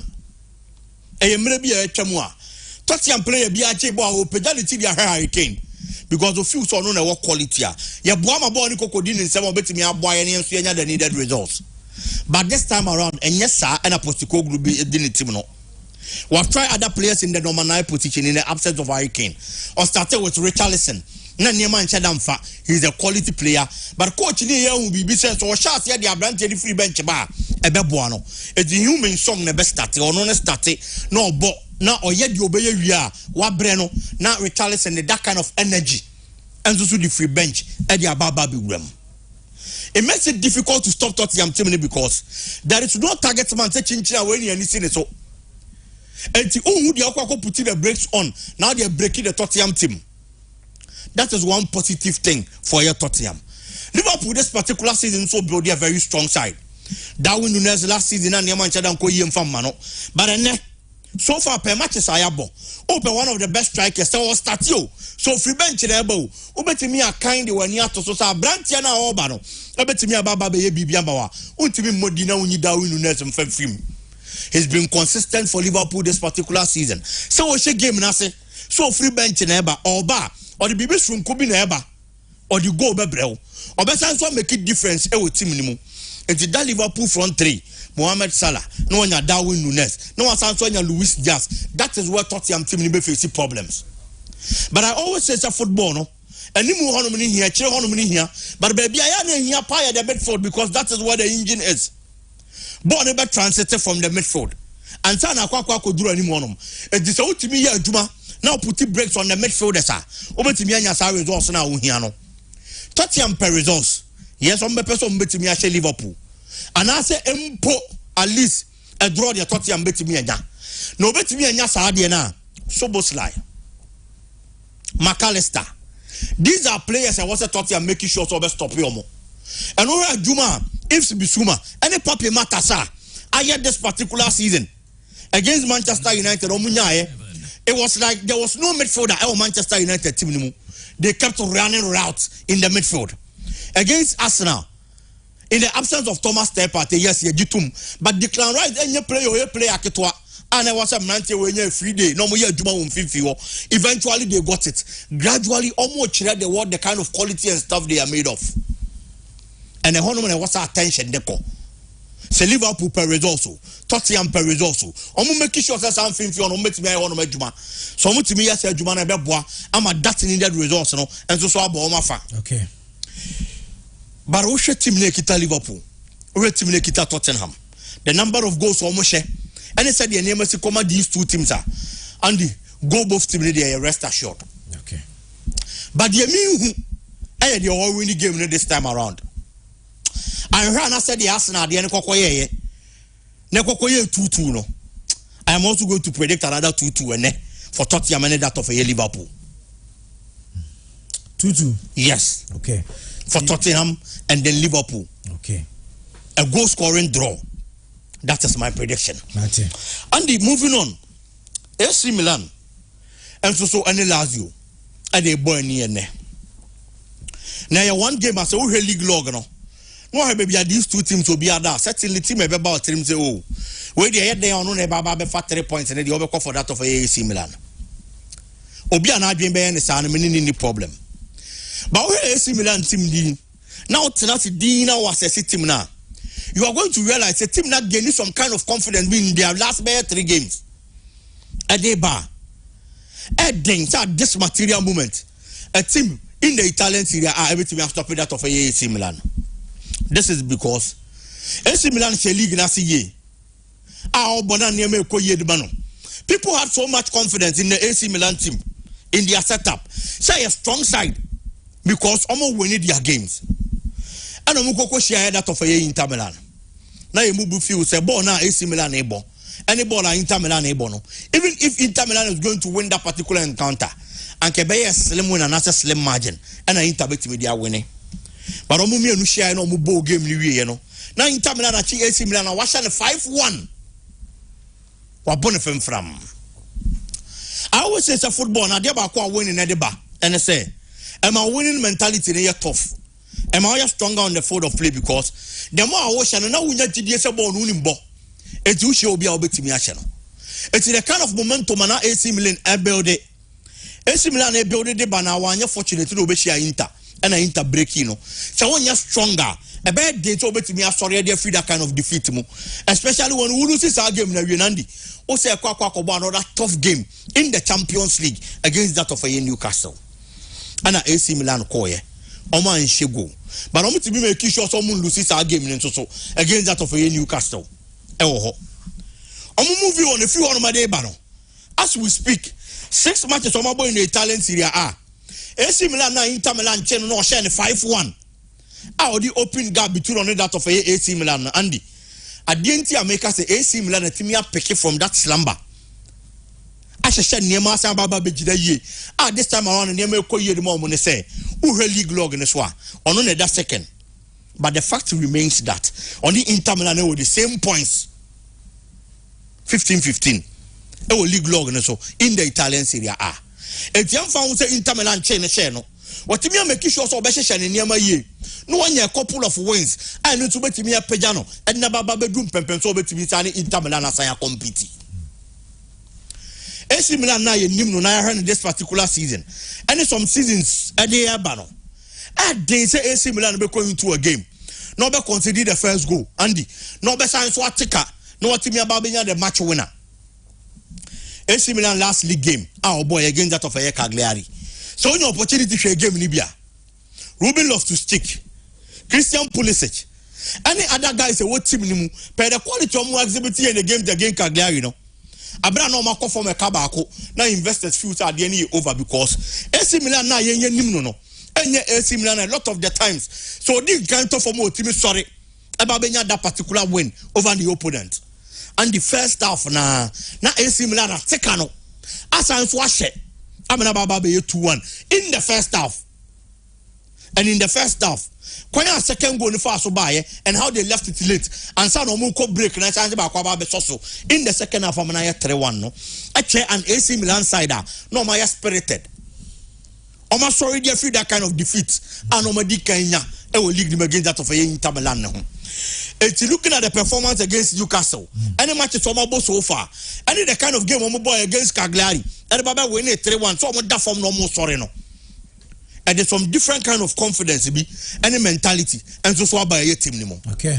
Adiaba ko Lazio so be gina so and they say last season when they bet AC Milan 2 matches Omo boy you know AC Milan share the baako. And on so share AC Milan baako. It is Omo kwa rush a game more. They remember last season when we met them. Omo team and for 6 points and free and them clearly and only chance Omo invincible against us. So when we do things well, you bet me and results are be here. It's almost was our mentality, no. And Omo kwa this particular game. 2 players and I will say AC Milan are very careful of. If only they need results in this particular game. Luis Alberto and Ciro Immobile. Okay. Players me anyway, Obia with 2 goals each. That the man Lazio team no. Lazio and said that one who modin bebre. Out of the matches on about this particular season, no, on the league of women that 12, almost 7 points. A chance and near man shadam ko yim from Mahomo. For you to get 7 points out of a year 6 games there. Now I had Libya and shadan your papa. But this is the league we are talking about. On also our confidence. Because on him say, Anya be our game over bebo and son over Babeshiano. Washe Torino 2-0. Before that, no near Atletico Madrid, and you look at the kind of football Atletico Madrid born this particular season. Now she on Lazio, when Timmy and Shano on any ball draw. They did it very late. Fine, I'm goalkeeper and taker, but at least I'm watching. Say Yampo game Nadia O Jam and Yamo be on Inishia. That is going to make the game very difficult for that of AC Milan. AC Milan best set up in a 4-3-3 system. Unya backline niwe Malik Thiaw bebo ni fika yo Tomori and e begina the central defense. Tio Hernandez bebo the left back, Alessandro Florenzi bebo the right back position. Osha tire wonu ni wi amfimfi wonu no. It is going to be Yasin Ali, Renders and Loftus-Cheek. Omo make sure say Danilo Katadi ebe gina Loftus-Cheek so. Now be you need their free game because Lazio na men so heard this particular season no also plays that 4-3-3 system. It's a 2 systems and also formations and share on the day. But variations is going to be dependent on the coaches. Okay. And whoever does things well, they be say 2 styles each year, 2 formations each year. That results over the other. And I know the mama here worried Kakadema Lazio because the kind of quality AC Milan team in Kita, Olivier Giroud as we speak, is second on the top scorer chart in the Italian Serie A behind Lautaro Martinez. Lautaro Martinez has 5. Giroud has 4 goals. And the Diama AC Milan. And the defensive setup of Nicolo Casali and a Patrick. That is where the job should go. Who focus on that of Olivier Giroud. No? Now there are other players. Rafael Leao and Christian Pulisic. And it is going to make it difficult for Lazio to stop AC Milan attack. Okay. But make a carbon to be free man. It is a straight win for that of AC Milan. Straight win for possibly AC Milan. 2-0. Okay. For that of AC Milan team. No. On RB Live, they're going to Bayern Munich. Quick one on that, November, Maxwell. It is going to be a game. Any is in Fama Bayern. So we teams we mean.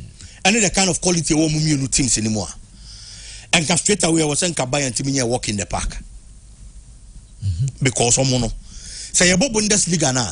Yes, I see how feel say and all the company on target in the even though that is not their target. And they don't focus on it or it is not their target because some feel say Bundesliga and Angasana Karoma who they performance they was so they change that of the Bundesliga teams in Akanina. Now dear Bako and so when they say Andy say Osha a Bayern team new now the one you see Leipzig so the amount is so them Bayern they said their last 2 meetings between these 2 teams. Andy, emu bien one of my Bayern Munich team about draw crampo.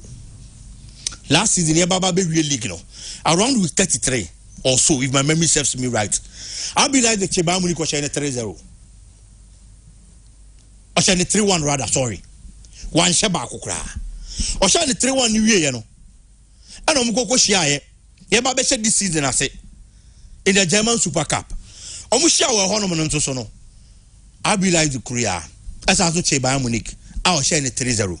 And so it no matter how big Bayern Munich is, no matter how strong and mighty they are, no matter the quality they have, I'll be like the team now. Kind of once the coach Marco Rose has been a thorn in the flesh for that of a Bayern Munich. You're running into a new season. I'm moving on the last 5 matches on my bondi. I'll be like the catch 5 Nina.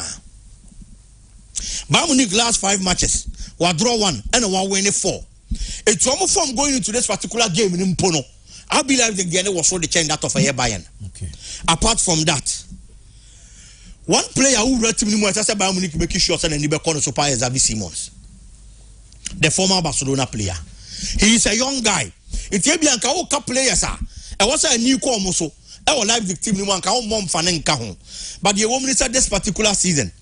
Ope player who made a lot of contribution. Our Bundesliga anymore. What to be Xavi Simons and film. Washa 3 goals and our 4 assists. A 20-year-old. I am the first season in the Bundesliga. And certainly I was at attention let me call a honor. Now Bayern Munich make it sure. So me put the brakes on the player and just on me a hell of a time against that of a RB Leipzig. Their last game Timo Werner also be ball kaka. Enya 1 goal be and so what my team no. So maybe he's going to expect on to be a start. But if you are going to focus on Timo Werner, the central defensive men of a year that of Bayern Munich no, a way no go area. Dio Upamecano, Kim Min-jae, and a Baba boss our position no, and that is where the problem is. So I'm expecting say even if he's going to go for air strikers, Marco Rose back up for strikers. Or use those strikers as a bait. None the other players are more midfield no. No more just what that kind of quality no. I'm not mentioning Fifi or no munya Juma and Van Tomenti or more Macano. No munya that needed results. Zeva Sagla. Kevin Campbell and so and 50 on more. Joshua Kimmich and Leon Goretzka would have a lot of work to do. The mentality of RB Leipzig. Say you Bayern Munich share last 2 meetings. Romun to be saying, Yana Yashamono, ebe play a role in this particular game. Certainly there's going to be that goal both team because looking at Romumi no be a team which goes par. Bayern Munich Beshe, RB Leipzig also Beshe. But what Romumi no encounters in recent times are. I am going from Bayern Munich Candy. Okay. And I know the man is through. I am going to go for a double chance for RB Leipzig. Double chance for possibly a 2-1 win. Okay, for that of RB Leipzig. Nice one. I know a biggie. I know attending can on games no. Yamre fie na yamre said the official ministry to go fie so some wahapa. And yeah, Shasia Eddie a free and right injunction a free a year former GFA vice president George Free na so e by when and you who said the lawyers seeking an interlocutory injunction on the FA's election. Now him said actually also elections as no yeah on the 5th on the 5th of next month. Yeah, sure. And now there is an injunction on the elections. You didn't come out man so okay, cool. But then I'm sure sir because we were questions be me person me bisa. Okay. Nti oba bia so o ma me me bisa the question kwa dey be course of Ghana entiase. Ma kwa no bisa questions no. But I'm sure so what go through the yeah, sure man. Let us be about it. Say okay, we yanko. Okay, we okay. Yeah, we say e binyano na ye disa hanko because na ye twen say about to one akona minim so hu say as if FIFA so anemi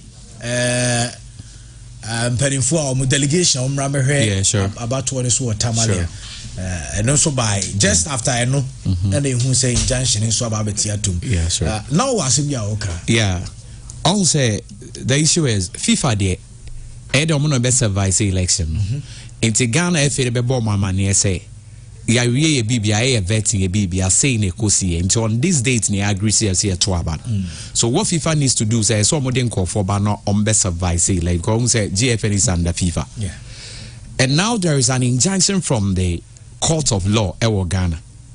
Okay, now what we are going to ask and say, will the election proceed or not? FIFA for one day they are here to let's say to observe or even to make sure the election is done, okay? Or more than any legal issue, a normal practice that they have to be here to supervise the election. But now there is an injunction from the law court and Ghana are from the judiciary are musudimu. So now the question we want to ask is, will the election proceed or not? If it will proceed, why? And if it will not proceed, why? And when I say lawyer, need to meet legally. But also what I say, because it says injunction bar. In case say ya halty process, na you say election the cost me boy. Good.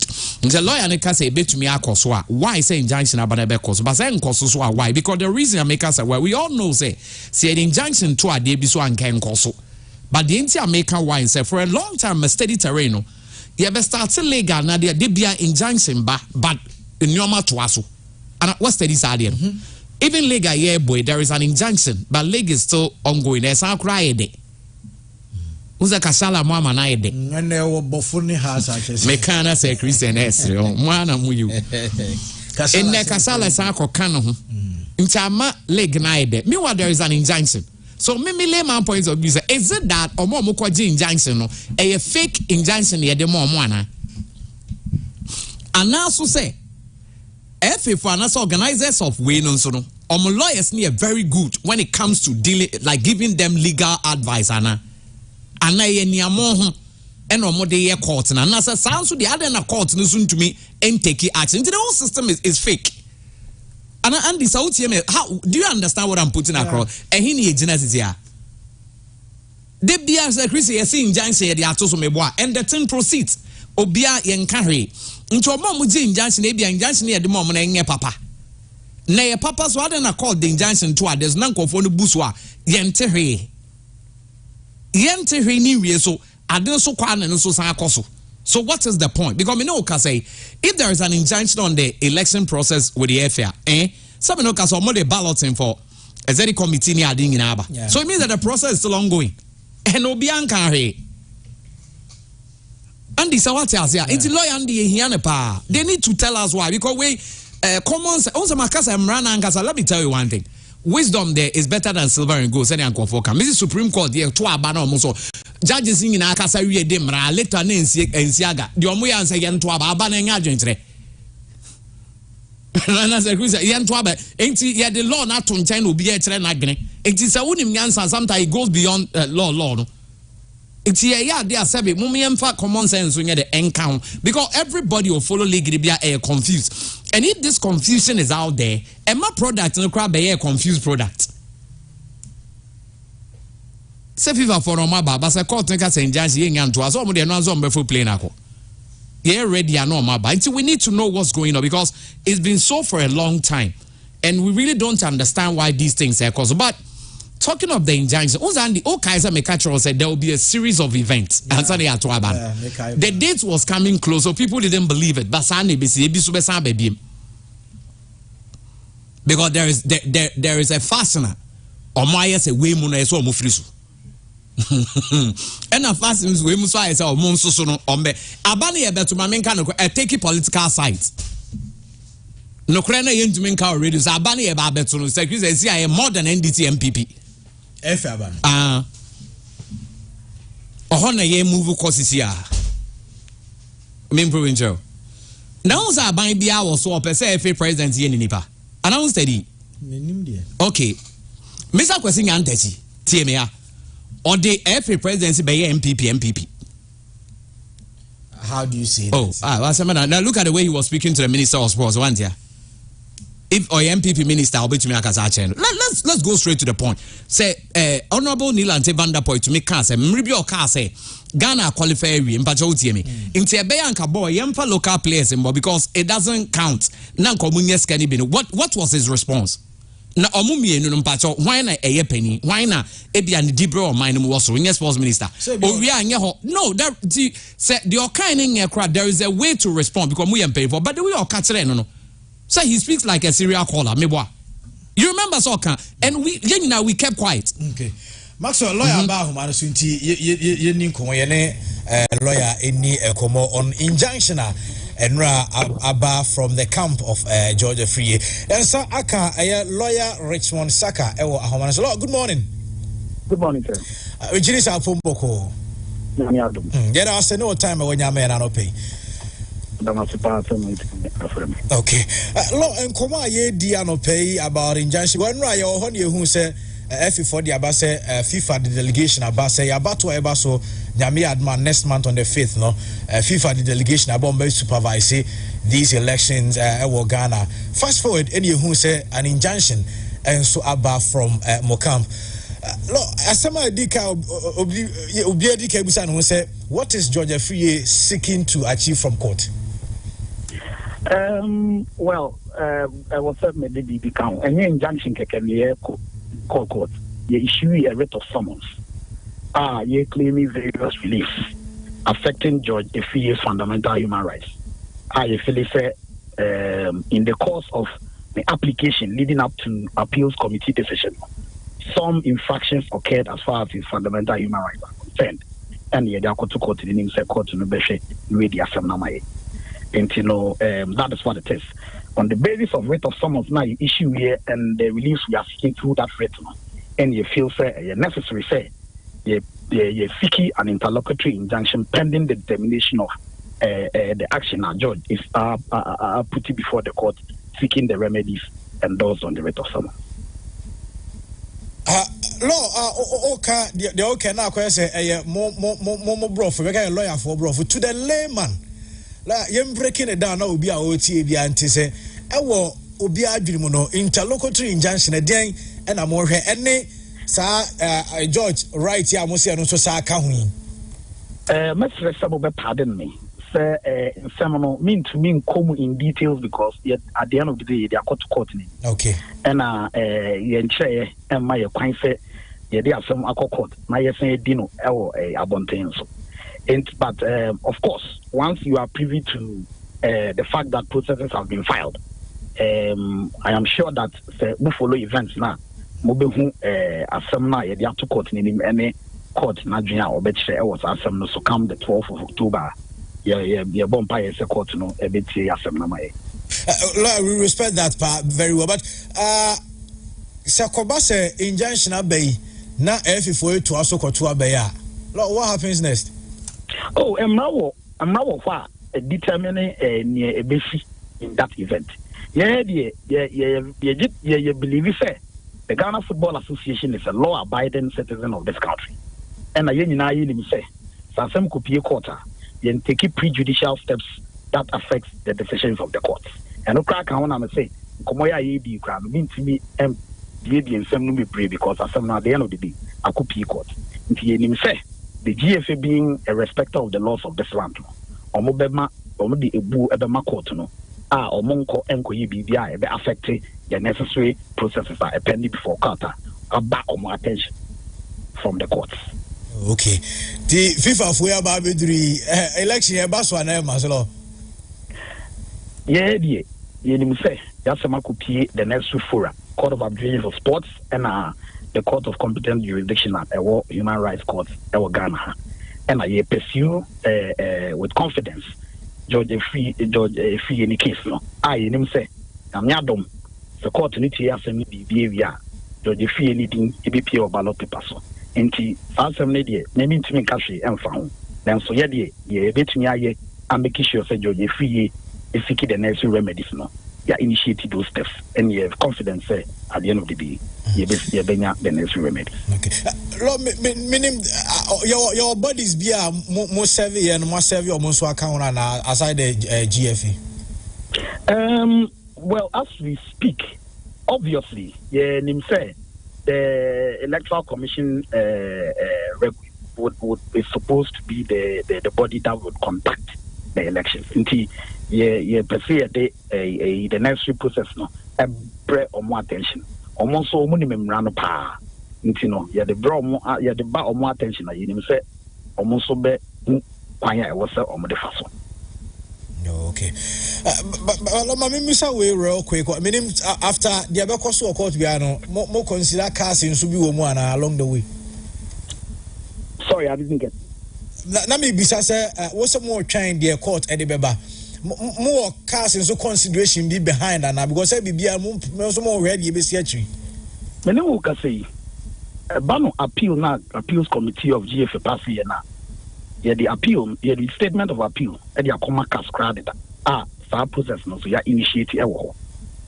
Enti no cast receive a processes now. They be file the subsequent processes are be boa amakas so this assembly.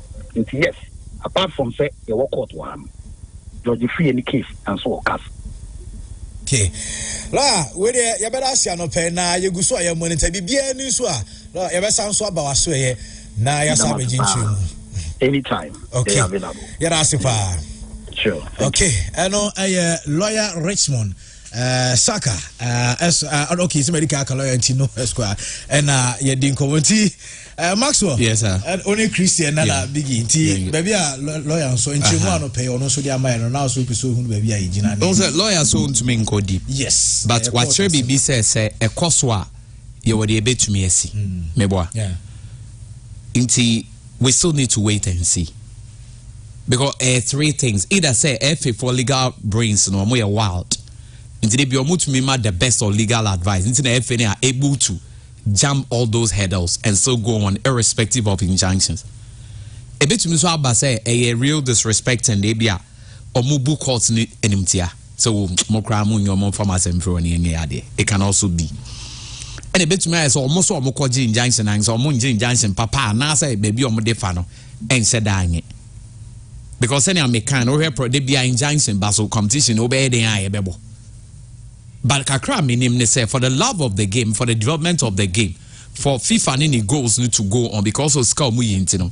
I no more share the majority no a benefit what they are made sure because I know the number of players people who are working there senior football in because instead of most often the state of execution on time farmer because they don't want a situation where system be derail the whole project. Now I say be a Ghana and mobile then we are fighting. They want the game they say in Koso na yem fight it. That is what they want. Especially say a backcourt issue. I know FIFA really frowns upon it only because FIFA respects the laws. Because that's Switzerland FIFA and Gaza they under the laws. Yeah, sure. But omonem per se born be too political. It's they want to have their way out. If FIFA for normal but they base Emma so all what they need to do is to go back to a certain date you be fix say so they can come back. Also what I say. But see baby age but it's not American.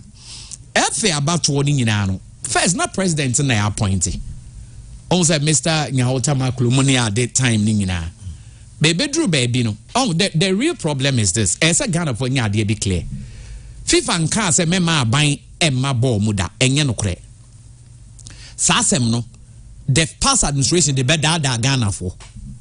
Ena ma Ghana for a year of free now munya di ombe. Enti bibia ni a oko kan bi say FIFA be bani enso FIFA mbani eda. In any case, time ye ni Mr. Kwesi Nyantechi free so no football ekodi hwan nsem abansem ekodi hwan nsem enti se mema aban mem de eden na nke ye ni free sa ho na FIFA na point obi na ekodi abansem mo bisa sa question no omo na said abetu sa amfutro no gu yani no mo anko for also in the media starting enti wo ka bibia FIFA be ban e and omo nim say football so a passion of Ghanaians enti wo ya ban na ba na say wo de football no create di agora utumi lose election. I'm telling you a secret. It is the reason here. Aban bia ba na osi sika kra ni national service nkola kra yenye sika ntwe omo. We sika ni we kwan tutu aba blasters nkwa do we pay sika because we least mistake. Because blasters na it was formed on political line. Blasters are a political tool. Let me tell you why. When they form a Black Stars, the first president was Dr. Kwame Nkrumah. Blasters crack and Japade no DJ. Why did he form Black Stars? Not per Africa unity. Say e be man nyina be ka bom. Enti sa wo na opese bi ma be ka bom a ene e den na obe ma bi mu na aka no mo kon be do say yen kan bom. Enti you sue the Black Stars. Enti Black Stars are saying the name Black Star na the hope of Africa. And my mean sure the genesis of the name Black Stars was borrowed from Jamaica. There was a man called Marcus Garvey. Now no ye I say the politician like or more philosopher ni. So he speaks for black people or standing for the rights of black people in America and all that. I no need the say Africa for more baby before baby be memo. Now ya build ya mine. Because too many abroad for my baby before who ya my yaskatanti. So what he did was awakening and consciousness, no kasa in America. Nipa be 1,500 before started ya awakening. And not train you my SCA. Until on the toss I shape now throw the Black Star Liner. The Black Star Liner was the idea and so or the repatriate all black people from the developed world you are Africa. Only say Ghana ships are Kwame Nkrumah to not to say Black Star Line until some or we on beton na. It's Kwame Nkrumah philosophies and ideas that of Marcus Garvey. It's Black Star Line no and order to your shape. The name Black Star means the hope of Africa and order to your national team no. It is better they be a Ghana on. Say a team needs na so pani a World Cup na Ghana woman. Look at that tension na mighty nations need be powerful nations gromunya a divine. Every African everywhere support the Black Stars and our names are. Okay, South Africa World Cup. Yes, every African or every black man everywhere. I also owe a bit of allegiance to the Black Stars, but yen name what it takes. Ain't the Black Stars no born no more born.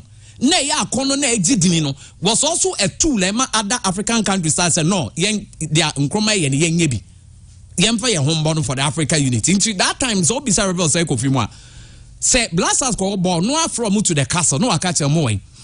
Me African unity na mona mpesa me dem ye the sign. Into Monko Jemami.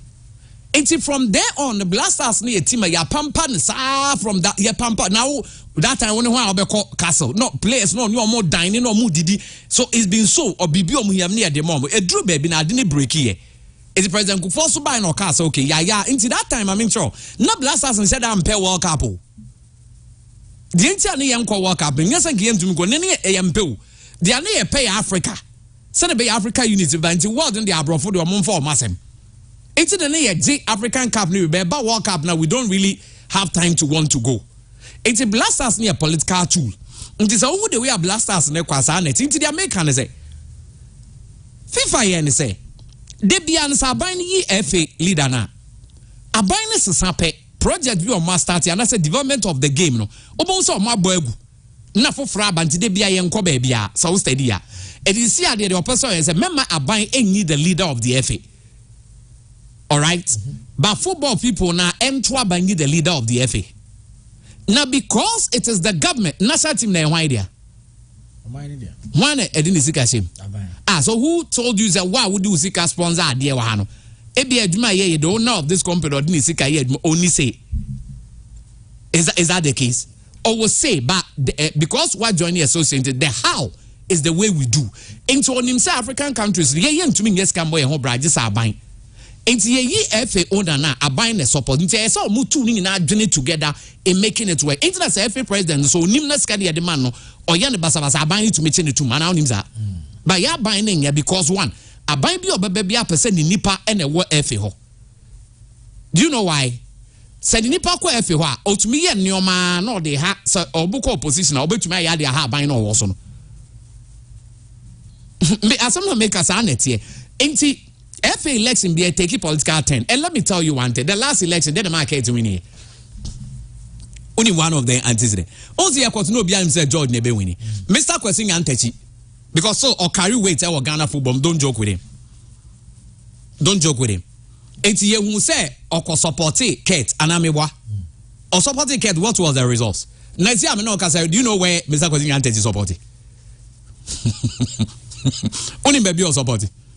Many Minkas also supported. Do you know where? So if say Ebia was the other camper, how will you know? And it can also have effects on the election. Again, this election na Andy Timia. Enye policy bia. Ede policy bia ye football and develop it so policy bang. Eye the highest bidder. It's a many Christian here contest. Say Christian eye the obe to meet you meet you. So what about say Christian so we na meet you higher than you what happens? Huh? Who bet you 30,000 meet you 60,000. Here we are the baby. And the years before send you come work room and nipa ni uska na dresses don't matter how nipa baby do muzego motiu. Unim Ghana for year. The last election we had there. Endorsement one in Yakese. One in endorsement Yakese. Enya George. Other this trip. George is fighting to even get endorsement. For within 4 years no. Ghana boy asasa he. Ghana boy yet the aye who may be incident no munyi na adwane ana no. An endorsement enya vote. It's in a cat. Enya the least endorsement but he had the highest vote. I also want to ask something. It's a lesson way. Let me tell you the secret. I am to clear that mafioso taxes and Kiyama George Injina Nayento But I'm also telling my chairman, I said, they know what we don't know. Omonye. And the omonye. Anna. So nipa na edi na che oni meeting wadwene on the day of election. Me say nyade omoye be hu amomo. Omo ba out omo be kan say oh no ye wie. But me say okay omo pa omonye ne ewe. Wo de to avoid trouble court ni ade no. Ye ntwam ne nka so okay wo de ne omo megina ne ento ne ehwe ade. So me wi ne kra be hu vote nse ne be ko. I'm telling you a secret. Exam ka so oni obi court challenge na wa ye din a suru sa nipa no. It's yeah bani ya toa. No say Ghana politics na nkasa no. And in this say enye development oriented o. Eye dear friend the communist inferior tactics we learned from Russia. But what you say? Say Christian sebe ope ofanko for yire. Say Christian krano sebe osum bosom osum webu ane dem. Say Christian ofeska no ye kan sembia enim. Nye de agu ho fin.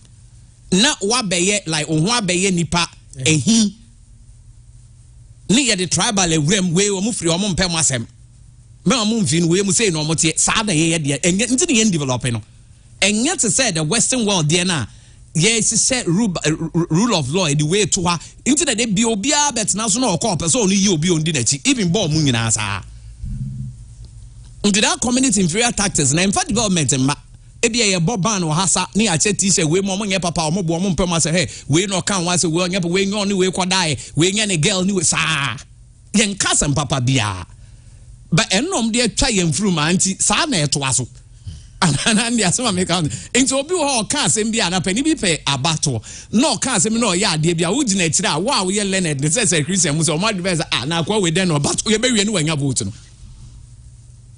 ebi asa okọ baby edo kokoko a na ndi wo na wote so a no aka chenkofo nse se mo monto aba ma onu nti no on so ba wase mo afu fertilizer so de bre no waje o se mo monto aba ma nto o ye so ma ma free o ton ama mo so ntumi nto o so nwa ye nipa na hinsu na enye no kure obetun kwa aka se we mo na mo ye mpanifo mi na abrofo se mo me sign na mo ngiska na mfa ma kokoko fa ba wo se walusu election to wenye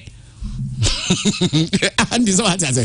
Netoni panitriman sana ube class adding adding. That is the kind of politics we do in Ghana. Okay. And see, all these things are going in an event, basically with a demonstration. But media American say in Johnson here. It doesn't mean that Ghana courts and the 7 prayer, Mr. Reka. What's up? The question is what's up? Yeah. Max. Christian. Baby, I say Ghana FA elections na baby ejara no the hamia ne se ntidabe na ye bewura a football season mu a ye entertain sensem say as ye be ko ni smooth. When was the last time I want to say Ghana started a season ya both season from start to finish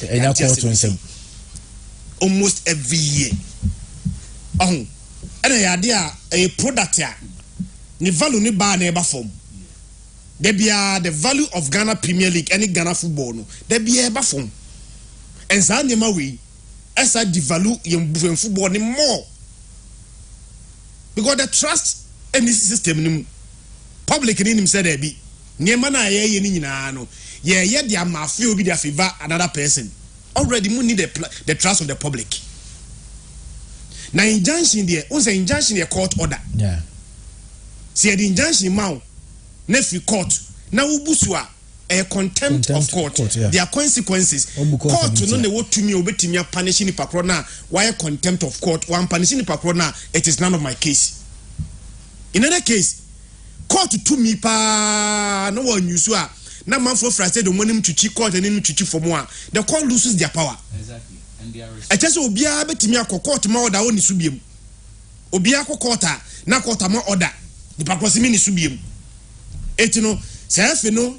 Ya injunction omo na na mianu mukwe omo sa ka injunction no na they go ahead na omo koye elections na if there are consequences are me maso ni wa otifia say and in fire ho the contempt of court omo na bechi omo na in normal cases no onum say electoral commission no the obeya no so betwi ne ho afiri asem no mu say injunction da election no so a electoral commission ma. But it will still not prevent them from going ahead for the elections. Unim sa. Yes. Yetifia say near elections sa. Near percent elections, you know, you must amount for say a free and fair. You be inviting electoral commission. Yeah. And the omo ama, you bet me ankasa hoya basonya to yaba. It will not stop us from having our own elections. nti FFO ne betime decide say there be electoral commission for them because injunction on there omo dey say state institutions nti omo dey omo ma but the FA can still go ahead have the elections calling the bluff of the court but ebasa na me court na say omo rise say yen na ye otumi and mo bu yenim tia so if there are consequences obi oye involved bia na why contempt of court no on the court ni need the hammer kese pa ne say ye pese revive in football na amanfo nya interest in Ghana football but every single year bia no I don't remember the last time ye best start season kasi ka said na must okay kashala ni mukwala no many about every the excitement kakra bank kakra ye hwipe amanfo interest Black Queens for enema mu ye interest ba enche best start World Cup qualifier nyame adoma enche ye call A Nations Cup and can kineman kitten bisa ne ye the revive the interest in Ghana football but we revive say interest no na sa ne man kitten court injunction and then enya quarter na ye cast and sa court ne cast no omo de F ne court any cast no and outsiders the same members of the association. So what's happening? The same members of the association. Na sa ankoya the same members na omo egu kuo no then comes back and blame the media meaning community fia say say Ghana football. Tasem kwa do munya eke. Ye say Ghana football. No omda so kasa asem. Timi de Andy. Do mu ya no omda so kasa media na. Ya media me yarehoa no every single year nka ye bompa ye nka one day be start season from start to finish ye tintin sense bi say ni a league na we throughout. There how many say eventually say injunction here adwuma ye FA president no why because the better possible say the FA president no mandate beso say to aba unifrio e to aba pefofro but the mandate national there's a court injunction yes are there there's a congress here na ma obi like or act because o time no so na say ya nyesa decision no now to us take decision as FA president abra term na so somebody can take you on say who need the mandate to even take those decisions. Take you on say if the executive committee or whatever if I'm right say on mandate to say then be asunti sikana omo use no e wa accounts ni ade no kra no almost omo de court nti yemfa say Ghana aban Nana Akufo-Addo the mandate be so 7 January na 7 January will be the injunction according to elections so TNTM and Tuaba up to 7 January. 7 January, so Ghana will not have a president. Nana Addo Traoré not taking decisions as a president. Such decisions, it will not be valid. Indicate FA president, So the term no so now you Tuaba any new president. What happens to the presidency and the decisions you will be taking as FA president then? Say okay, so if so for Kate, say Kasa Abana will be a Kasa Kate Benwini. And Kate, for the love of the game changer. Oma George Injinani and Tuno winning now. I think that's been what Anna Chairman Eka so Claudia boss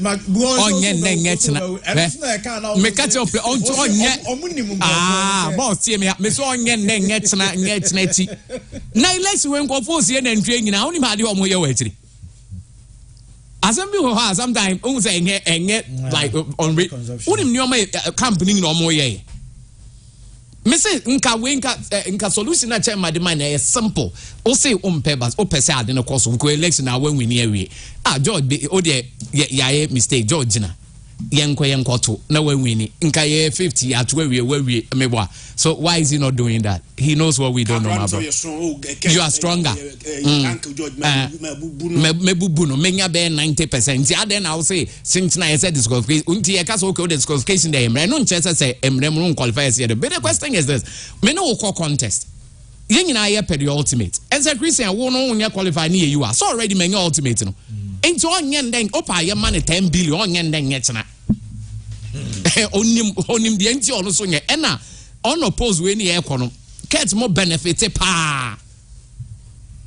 na say nka beginning year start call mo kra na be ka say dabi na say we dey stand kra ye tu nti mo yes I dey we beba onye yeah head said name abesia ko ba yamra yen league no so bad power Premier League matches no week match day 3 starting ra Chelsea any Accra Lions ball 1-1 na you big one back so and so beba so but a game now course no coach Ibrahim Tanku say a good 1 point and an Insakan. Yeah, I mean we have a very good first half and score a very good goal. Yeah, second half when we came back, at least we allowed them to push us back. But in the end, the 1 point I think is good for us outside. Do you think after scoring, your guys stayed a bit relaxed and allowed Chelsea to dominate and pile a lot of pressure on your side? Yes, as I said, I mean after the first goal in the second half, normally we have to play our normal game, but we go back to allow them to come. But I mean, in the end, this is what we want, and we have a goal.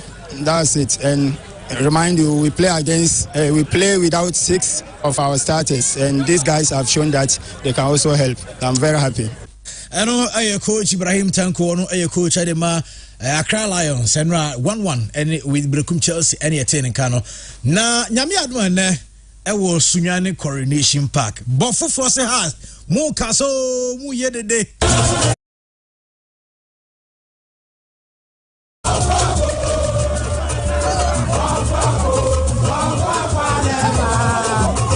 Mimi de pay this why bofo supporter na wa masunya Coronation Park di abashira die pa Otobela wakwenie Otobela when some baba for 3 points no 85 green and white near Cosunya Coronation Park and I'm Daniel support boys near 3 points yani Accra has a vote and next match bet for Ghana Premier League no so what is a house for no 85 green and white nature has a phone say obabra pa and ya to abedin oma for fra and Sunya Coronation Park and Yadamenda yemra in our numbers near support your team na bofo Akwatano versus Accra has a vote meaning the 30th of September 2023 and we are no game no chassis get to India kulem popular stand baby bet na bia cool 30 Ghana cedis VIP wings no 40 Ghana cedis and a VIP and 100 Ghana cedis inti nyina yamra na fie support bofo Akwata no na 3 points no as usual yenjia de ewfie kakai Otobela besewu Otobela sopia Otobela. Okay, Nyami Aduma and Sunyani Coronation and me board be at so but for Akwata versus Accra had to folk date 30th September 2023 Saturday time 3 p.m. rate VIP 100 Ghana VIP wing 40 Ghana no much muli you are muli stand with Coronation Park but Andy I don't know how can what's the rating you say VIP 100 VIP wings say 40 and a muli near 30 but say has to folk and a charge this price for Accra Sports and supporters in India but omo kwa we o bofo no they will go and pay and watch but e ba say omo na ebo home na omo ntiama omo team ni nya sika na omo ka say boarding but away game they will go and pay and watch. Coach, our friend Martin Koopman Akasa ahead of this game. Yeah, we know what they have in the team, so they have qualities, but we have also qualities, and I'm always looking for my own team, and I know how they play, so we prepare very good for that game. I know I had to head coach our friend Martin Koopman. Elijah there, a player Edema Bofo Akwata no so Akasa ahead of NFL channel. About winning the second game, in the third game, no. I think they also will because the fans expected a lot from the team in general. And also we have preparation. They prepare just like every other game. You know, it's a very, very big game. They prepare just like every other game. I know. Okay, yeah, about the other games. So, but Christian, yeah, and the match, and a quick one. Nah, yeah, we are twice. And I didn't Mole. Yeah, I stand with Coronation. And now say has Senkomo Boa one cry. And I has for a charges I read to ya. Once we would ya. Eko bofufo. Yeah, eko bofufo. But has for no the bass be kosunyina ko hebo na tua. Ama bofufo nya seska no. But has ne bofo na ebo game wa Accra Sports Stadium. And omo charges are rate we are sika ne ba house for hono mo a ka the same support be ka se ne boarding Accra Sports no cross dey obetena se go se bobo game na we ukogina hono but they will still be willing to pay next kana ko bofufo makotoko charge the same rate Okumasi Sports Stadium and the bentoko Okumasi bakotoko ko bofo a bofufo be charge this same amount of money the same supporters will go to bofo and pay to bofo akwa but on tua makotoko da bia me dwen sa esa wo ye kotoko support ani has of supporter you pay more away matches than say do enrich the away teams. Wow, club away teams, you know. Saying almost about Munyeska Kofa Premier Player. No, we must cast and no mark of a second division. What count? What's your hey, has no quarter copa. I may pay the atmosphere. Oh, Sunya Coronation Park. Yeah, because me even our team. Gamianum Ukraine. Ghana has a one regional SA BC Stadium. The more Sunya be a Bono Hafu region because their contribution to Ghana football is superb. But omuni stadium by is open atmosphere pa. I think say Sunya for be create nice atmosphere media game. The game against RTU also more even their rivals for no musu stadium. Let's say BA for no Premier League game match. Yeah, sure. But before the Premier League about them there. So bana be na support and it also motivate them to also do better. Now would be any wa ma da be na be Premier League game ahwe what I say and a regional capital so na enya Premier League game bro afu e other places Premier League games ko but the regional capital nankasa no they wa kan nya wongo so West Takrade second Takrade so mo ne Premier am got the first division team boni she say second ambo say we ko second Hazard score second and a Wise score second. It's all money. And the game, no, me share Bofakwa anya very impressive start. So about 2 games. The first game of away any Olympics ko ball 1-1. And the second game we share R2 by 2 goals to 1. Say, o share ye be a window no. But for enya promotion, we some to some experienced footballers. And the some of and this Kojo from Kotoko. And of Benjamin York from House of Fuku. And I'm for say Kwame Kotogo keeper no. But 2 games are oma bonyina no. O say Kwame enyo nada. Omo yusu Abrante Fe Emmanuel Kubi. By name yes sure. O say Kwame was on the Bible keeper Kotoko. Onim go da pa. But experience wise over against us Fukwa. Na who say Kwame available. Me na me coach na mebo o say Kwame ahead of Abrante Fe Emmanuel Kubi. E mu say Emmanuel Kubi na bought the first 2 games in the day.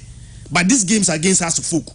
Mebo say Kwame o hwe ebo for akwata no team na eya ko ese for the experience players omo to enyina no obi start game too eya young boys na omo the board division 1 na no ma promote omo into the Premier League e ti branch of na last and lean left back na bo achechire abo right back on so ma fa Andrew Sapau but Andrew Sapau ba no Kevin Opon and Clement and Sanebo 4 and 5 Andrew Sapau nyambo game for ma ebo for akwata no ena Ibrahim Najib Shark 4 player your friend Elisha Ade former Sharks for onimbo papa only a tear in the voice and almost bo Food na Abrante friend Adu Girard any NS nidin kwam so Ghana nia in Wankurama and a boy behind Abrante your friend is Saka Dauda and Emmanuel Ankra. These are young players onim so are talented has to folk first game no boy you know.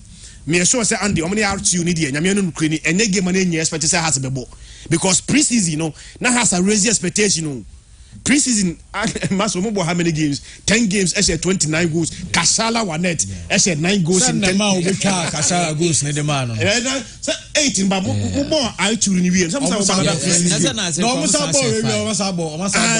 pre-season is our friendly games in there Kasala Wanet bo goals na but no man ni be twa goals ma Kasala first game no nyame no Ukraine on say has for Michael Ampedu from Lagos Cities on the ball is all ball right back. Now left back near Abrantia, defend Dennis Kosa, and a ball right back. Has a folk center back partnership on 2 new players. On some of Kofi Besima, and Abrantia, your friend Kevin Osaibi, or your Bobo, Galaibi, an amazing footballer. But on my first game against R2, no, now Kevin Osaibi was prone to mistakes. I did a coach in here in the second game. So how second game will be winning? I think say I'm winning Sotreman, I'm winning 1-0. Kasala Besesa, I'm Maso Konedu. Osha the first game now has a boy against R2 now. The second game no or drop it midfielders no boy against R2 no. I'm only R2 no or Eric Esso any Otanga and Omulusu to RTU. But our bones to Atremino and Andy or Abdulaziz no redeem. Wama R2 game ni be. And Obama and Kwabefi any Salif Ibrahim one start R2 game. And a more Musa winner Omnatia 8 my friend Ain Swatreman. Ivan Sadomako any Kashala Wanet. Any Martin Kakarin ability has a attack no.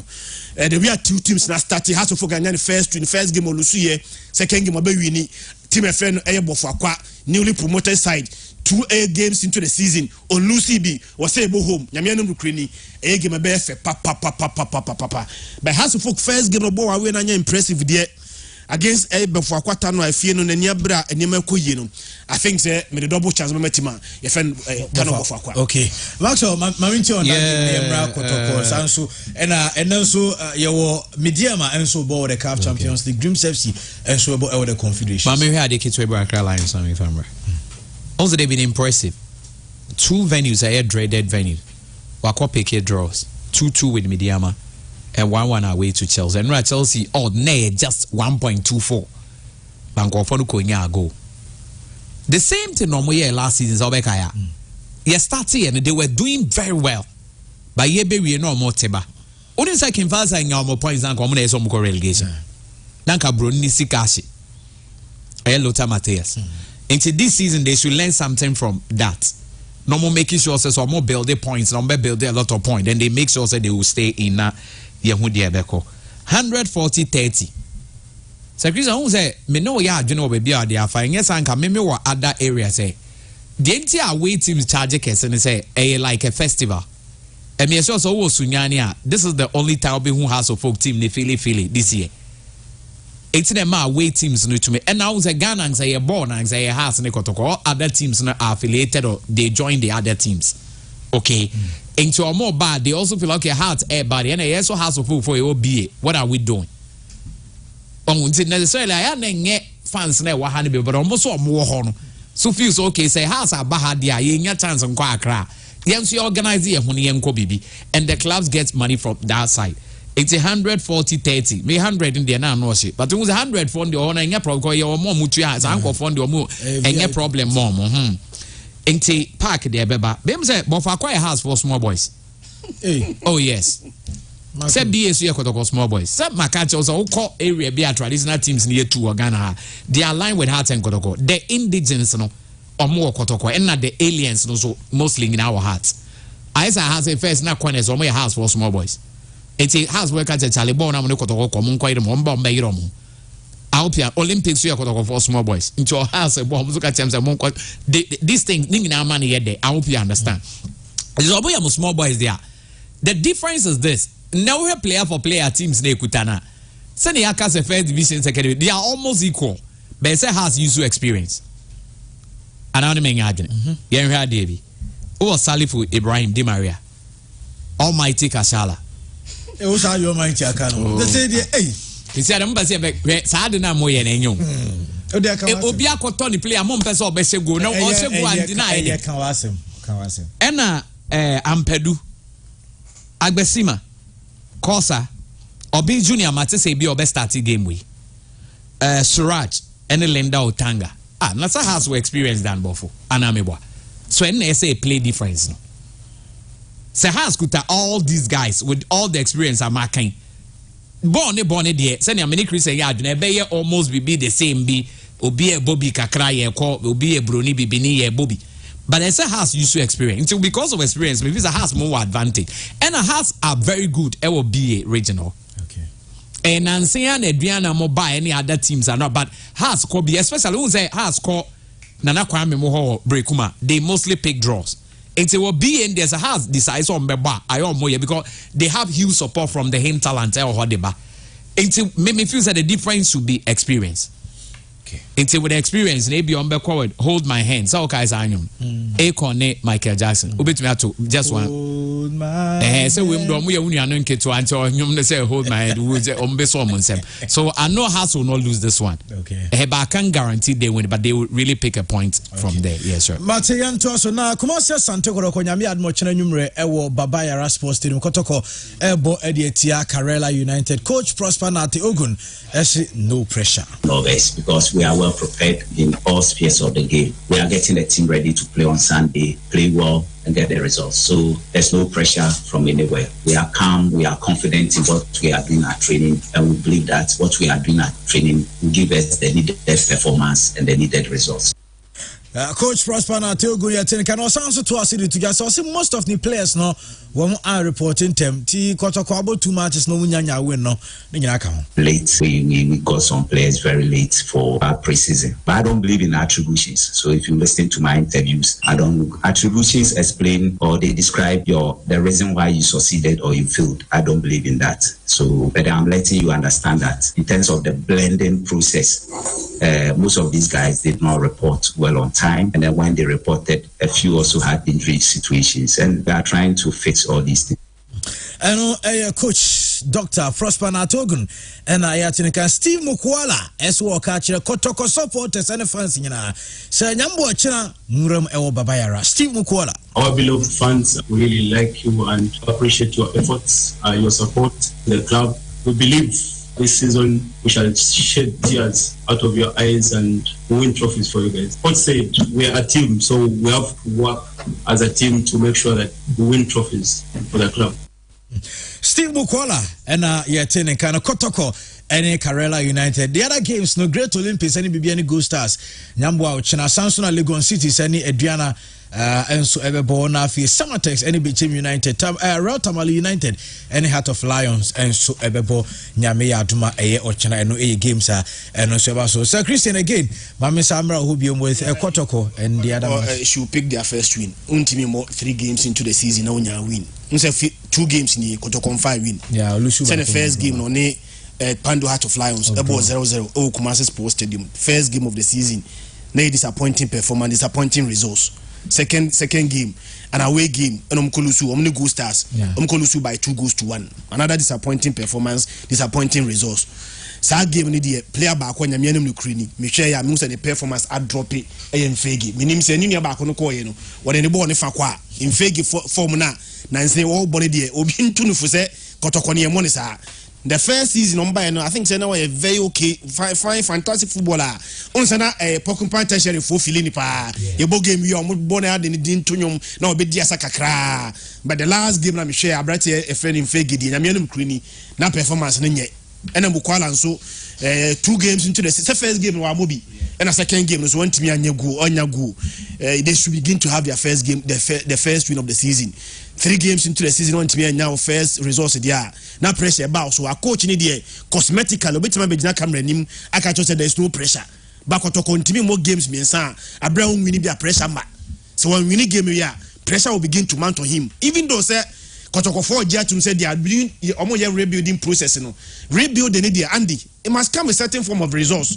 Now much trust Kakras rebuilding no Yamra, a bit ye. Now rebuilding as a resource in Madia. Yamianum could press a bit about coaching so.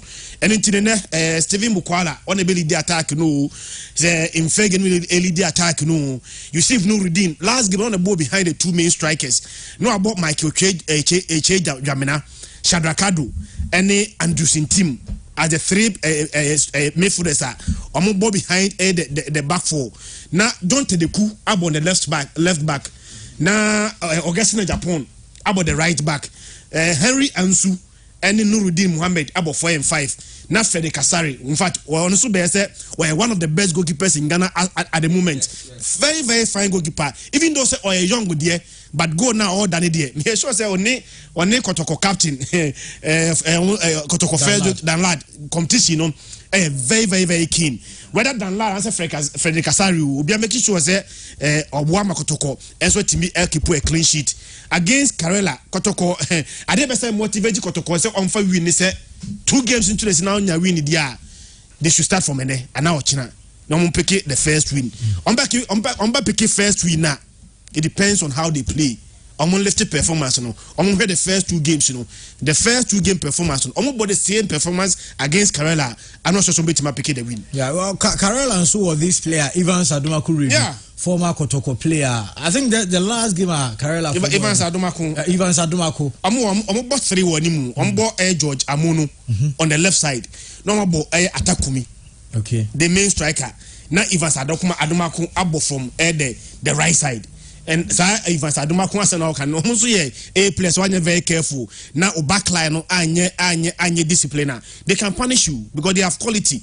Yeah, they have quality and they can punish you. And Chris, we've seen some of these players on the ball Kotoko as supporters as time to play Kotoko opportunity to go somewhere. Now there is any chance on Besa return in front of Kotoko supporters they are always motivated to do something. Masolajiman and the Sabo behind Ivan Sadomako on the right side. Akitu. Yeah. A bow behind Ivan Sadomako on the right side. In the right side, on right side, which means Kotoko left side will be defending against their right side. That's why John Tedeku our ball left back and they're very careful. But I think Kotoko lifting game like a Krebine Kumasi sports and supporters in the back no much up there. The motivation is that let's pick our first win. Entimi Koyemi and Sabre Kotoko possibly. Kotoko able draw and Ulusua. Not possible 9 points, Kotoko 2 or 1 and they be too bad. They be too bad. Maxwell. Yeah, Frederick Asari, champion goalkeeper. I love him from afar. He's a very good goalkeeper and he has a lot of future. The problem is that he's all 24 years. Ain't no chance most of our youth teams no. But I think he's one boy I think you're 1,000 for the future. He's very, very good. Okay. Posting there in India. No Kotoko posting say okay compare in India.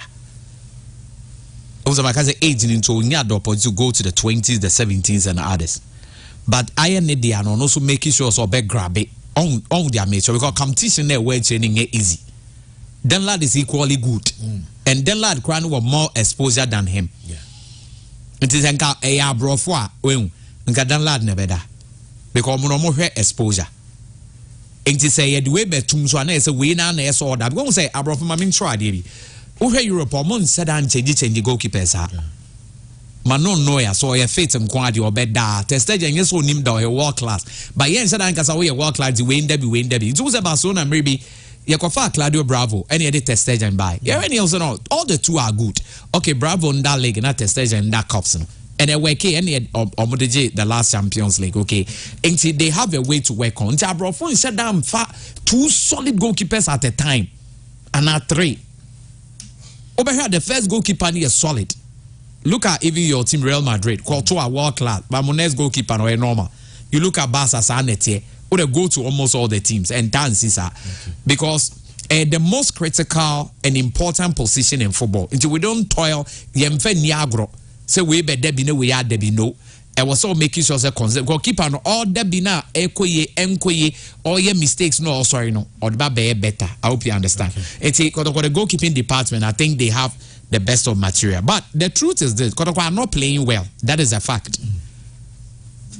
When they are mature, and only it's clear to see.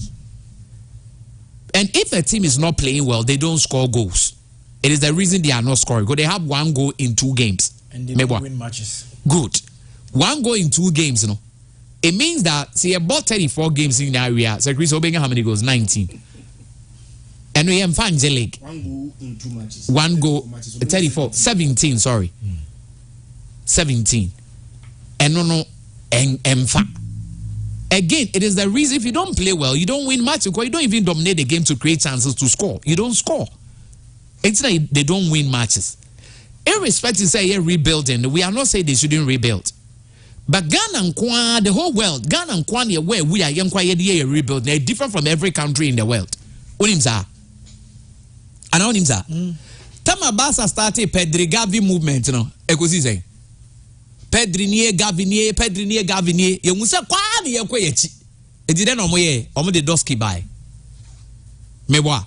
Later omo say Jao Cancelo, Jao Felix Moba, ana meboa. Ilke Gundogan Moba India. I don't know man start yam fa Yamal, say Yamal obo. I don't know man fa Yamal, any Fermin Lopez, no man fa Gavini said next 3 years. We don't do a big team don't do that. Yes, sir. Sometimes we manager, you should be sacked because it's a big team. Big team then your success. Supporters are expecting a lot from you. Now we want people to come with their money, the hard-earned money. Papa itu way otuka baby or kotradi and son of Babo. So not this can be about also nyabo tena boni bia enye he on the umbrella boni bia na 3 years. What is this? What is this? But odia body bia yembo body bim enye yembo na 3 years time. Now 3 years time kwa coach now also yembo bim. What shows that you be there? we bet me fu mu agya said abufu jai na anasema make ameboa. It's a big team there, we want results. So if even you are rebuilding, you can also still buy the top players and still rebuild. Anameboa. When we have the best players in this country, Senka in the first second year Kotoko be unstoppable Anameboa, and also in your possibility. So why did he choose to go and bring small boys instead? And as some number county said, he said, "My Yomi, do you think Obia Nebia Chema Beman acquires a beyond Metina Mekasa? And now call Casa Betina Casa Crow, what's some now can get in out of a mouth quaint? Because they are in competition, they should make sure that they always have to be number one because they know they are number one. She said, also you will be about best scrutinizing the Panama board, they are more. But at the end, they said, Debbie, Edmund, the amateur say be on your number one or the more boss or causes uncle, Lebis or Monia Nestry. What is that? And this one only me are doing it. A hundred dear, Miss Reka, a mistake, Kakra. Because the past administration, no, as some young as a players or more born, also they started that campaign, they were thinking we were against them, no. But later, more the supporters in Bejitum say, Empire players name Wemia. Into going forward, no, what I was expecting, saying, supporters, your boss, when I see a yom, last 7,000 buying a bad. Even still, supporters ne park pa. It's in combine no more who say, hey, Charlie, a team media Charlie, and yes, I win or Basale born uncle and born there for oh hope or sister some hope brandaba. It will be a muy BSM my hope. But quite hopeless. Obian would Nisika Bebasa or Baby Tria for a hopeless thing. It's a coach who should start performing. And now they make a me what? Some must coach you the open quala. 18 hours for detail. 18 kwala no ho so de o challenge say mom o challenge na edru e bi no man je kra na ye hu so oh ye koye next step e be but ye ntumi me bought third game Karela game na e di on so why Karela ne kotoko matches are enye easy match wa ha the last time I think the last time out no ana 0-0 ana 1-0 yeah I think kotoko won 1-0 or so they be a very difficult game because like Karela na e ba no say nyom move team na minimum or hokra na be winning bonus kra na ma best 6 months kra na pay my and sa team we nyina players omo ya papa nya kotoko mbe boy ye be ka say derby e ka kofa first division for and in but what my argument na say until what I'm saying is that Kotoko must win and I know they will win and ye easy Messi referee no be di match na mema ye mpe kasa bia e too early emane me ye we bia wo ho but what I say because game when ni bra Kotoko because Kotoko am picking winner the narratives will change as akro mo ya form so mo nkasa ma team no mo ni asem ka it's no more attack house for say house for presenters na ka we na dey be antokwa no ball but what I say that's it but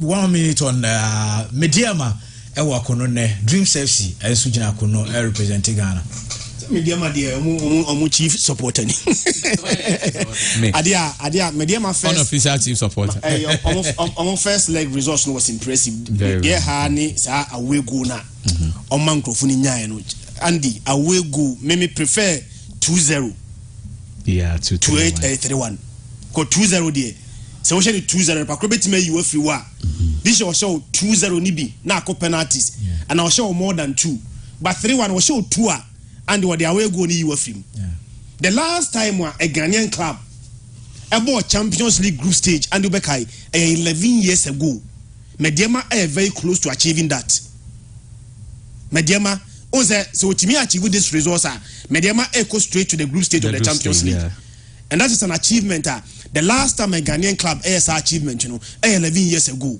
the first leg results is so impressive but the Caribbean Mediama got 3-0 say game no ko 3-0 diamond 3-0 there nanka wo wie game no kwa kill game na wie and on man for nya sa we go no the aka ne say umbetimi a protect sa 3-1 lead no umbetimi qualify to the next stage ye bon pay ma two teams ni nyina okay menka the last time Ghana club mienu ba ko bo Champions League ba ko bo Confederations Cup omo nyina wura mu into the money zone menka bi and the two teams are very close so umbetimi achieve that ye find pay body supporting more omo first leg adwuma no the aka no ebe 60% job done 40% no omo fans also my nani ochina Max quick one yeah Dreams FC omo ball no omo ye team omo share goals omo sa concede goals Ohe league omo buying you know omo league na no anom de remo Africa.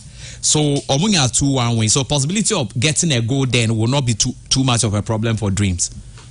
But the question is how many would they concede? But what you must say. And although who 2-1, but Dreams can still get a goal there. Now Dreams anya go and go for the goals need to multiply. That gives them advantage. But how many would they concede? They say coaches no a managing game ne based on more place premium on defense. On the part of Midiama there, I'll be very much surprised at Midiama Fremont. Against Horoya. Yeah, Horoya big club. We omobo. Ba hu say yen e yesuro nti ne yentumi ne omombo. Ba say wo ka say wo hwe ball ne pa West African teams omo nye hu sa. North African was 11 was so but your mentality said we can compete and they compete. I think 2 goal difference na yekuta ne de. Nti Midiama mo ko mo match mo 3 ana. Ana 2-0. Midiama so say this campaign almost away no almost say go. Okay. Because Nigeria crowd to me akose go there media ma de ba akutuma they will go. I know these teams might qualify and Ebia for the first time being Ghanaian teams too or mutume but and that will be a feather in Curtis administration. Team more Kurt side and your Kurt side no more we no yes must start a bomb pie. Because opposition for no so the omunesi from say man and by Baswa I think it's a feather in their cap. So I'm seeing Ebia 2 Ghanaian teams might qualify. Brighton so there Aston Villa yegu mu 3-20 Aston Villa set Brighton team in TV na board na ndi na hwe na nimu aye confuse I just say what me nepo de na me nyam beti ayo ene na me match be say me aya me mfa okay yo omahwe agu we least mistake was so to me okay mamenya birthdays we na I sorry the aka enso ento so happy birthday eko ede ama Akapu Kakai senior and junior and I am birthday happy birthday to you Akapu Kakai. Pictures okay Akapu brothers happy birthday to you and happy birthday Kwadiama Brooklyn Opoku and when you're 3 years Papa Shamu I wish you a happy birthday to Brooklyn. Happy birthday, Eko Edmi Edi Ama Abafran Yankopo Inshani Ye Papa. What's it, Christian Eduse and Casanson out to Maxwell Kabigi and Swatika Jacob Atrise Bailey did production team no Bright Usu Bright Ebo Atila Miss Abigail from Pong, Darlan Paul Omuna Eboa with production. Jerry Bismarck Energy One and Swedi Eko live on Facebook. Emma Onya Shuni be her chairman BKB Sansona Ubi tries Monso Tetri any Edimedi Edi by Midi Andrew so Sweetia from Yandika Silas. Yadi Musia na Nyami Adma Yatwaso Edi Amamo ya the live commentary beba eno ya the Bird Power Premier League game eno enso betimi akoso between Heart to Folk and Tanobo for Akwanti ya the games no enso ebeba na bibia enso etima ya kama Pinto Boachoa ama Pinto Boachoa ama nso di ne birthday ene ewa henema kokobin Pinto Boache ama happy birthday ko enso etimi di ama. It's another weekend. Enjoy your weekend. Make sure when you are bambering, you bamba with care. Have a wonderful weekend. Yakram. www.kennyrosewireless.com. Kenny Rose Wireless, internet made easy.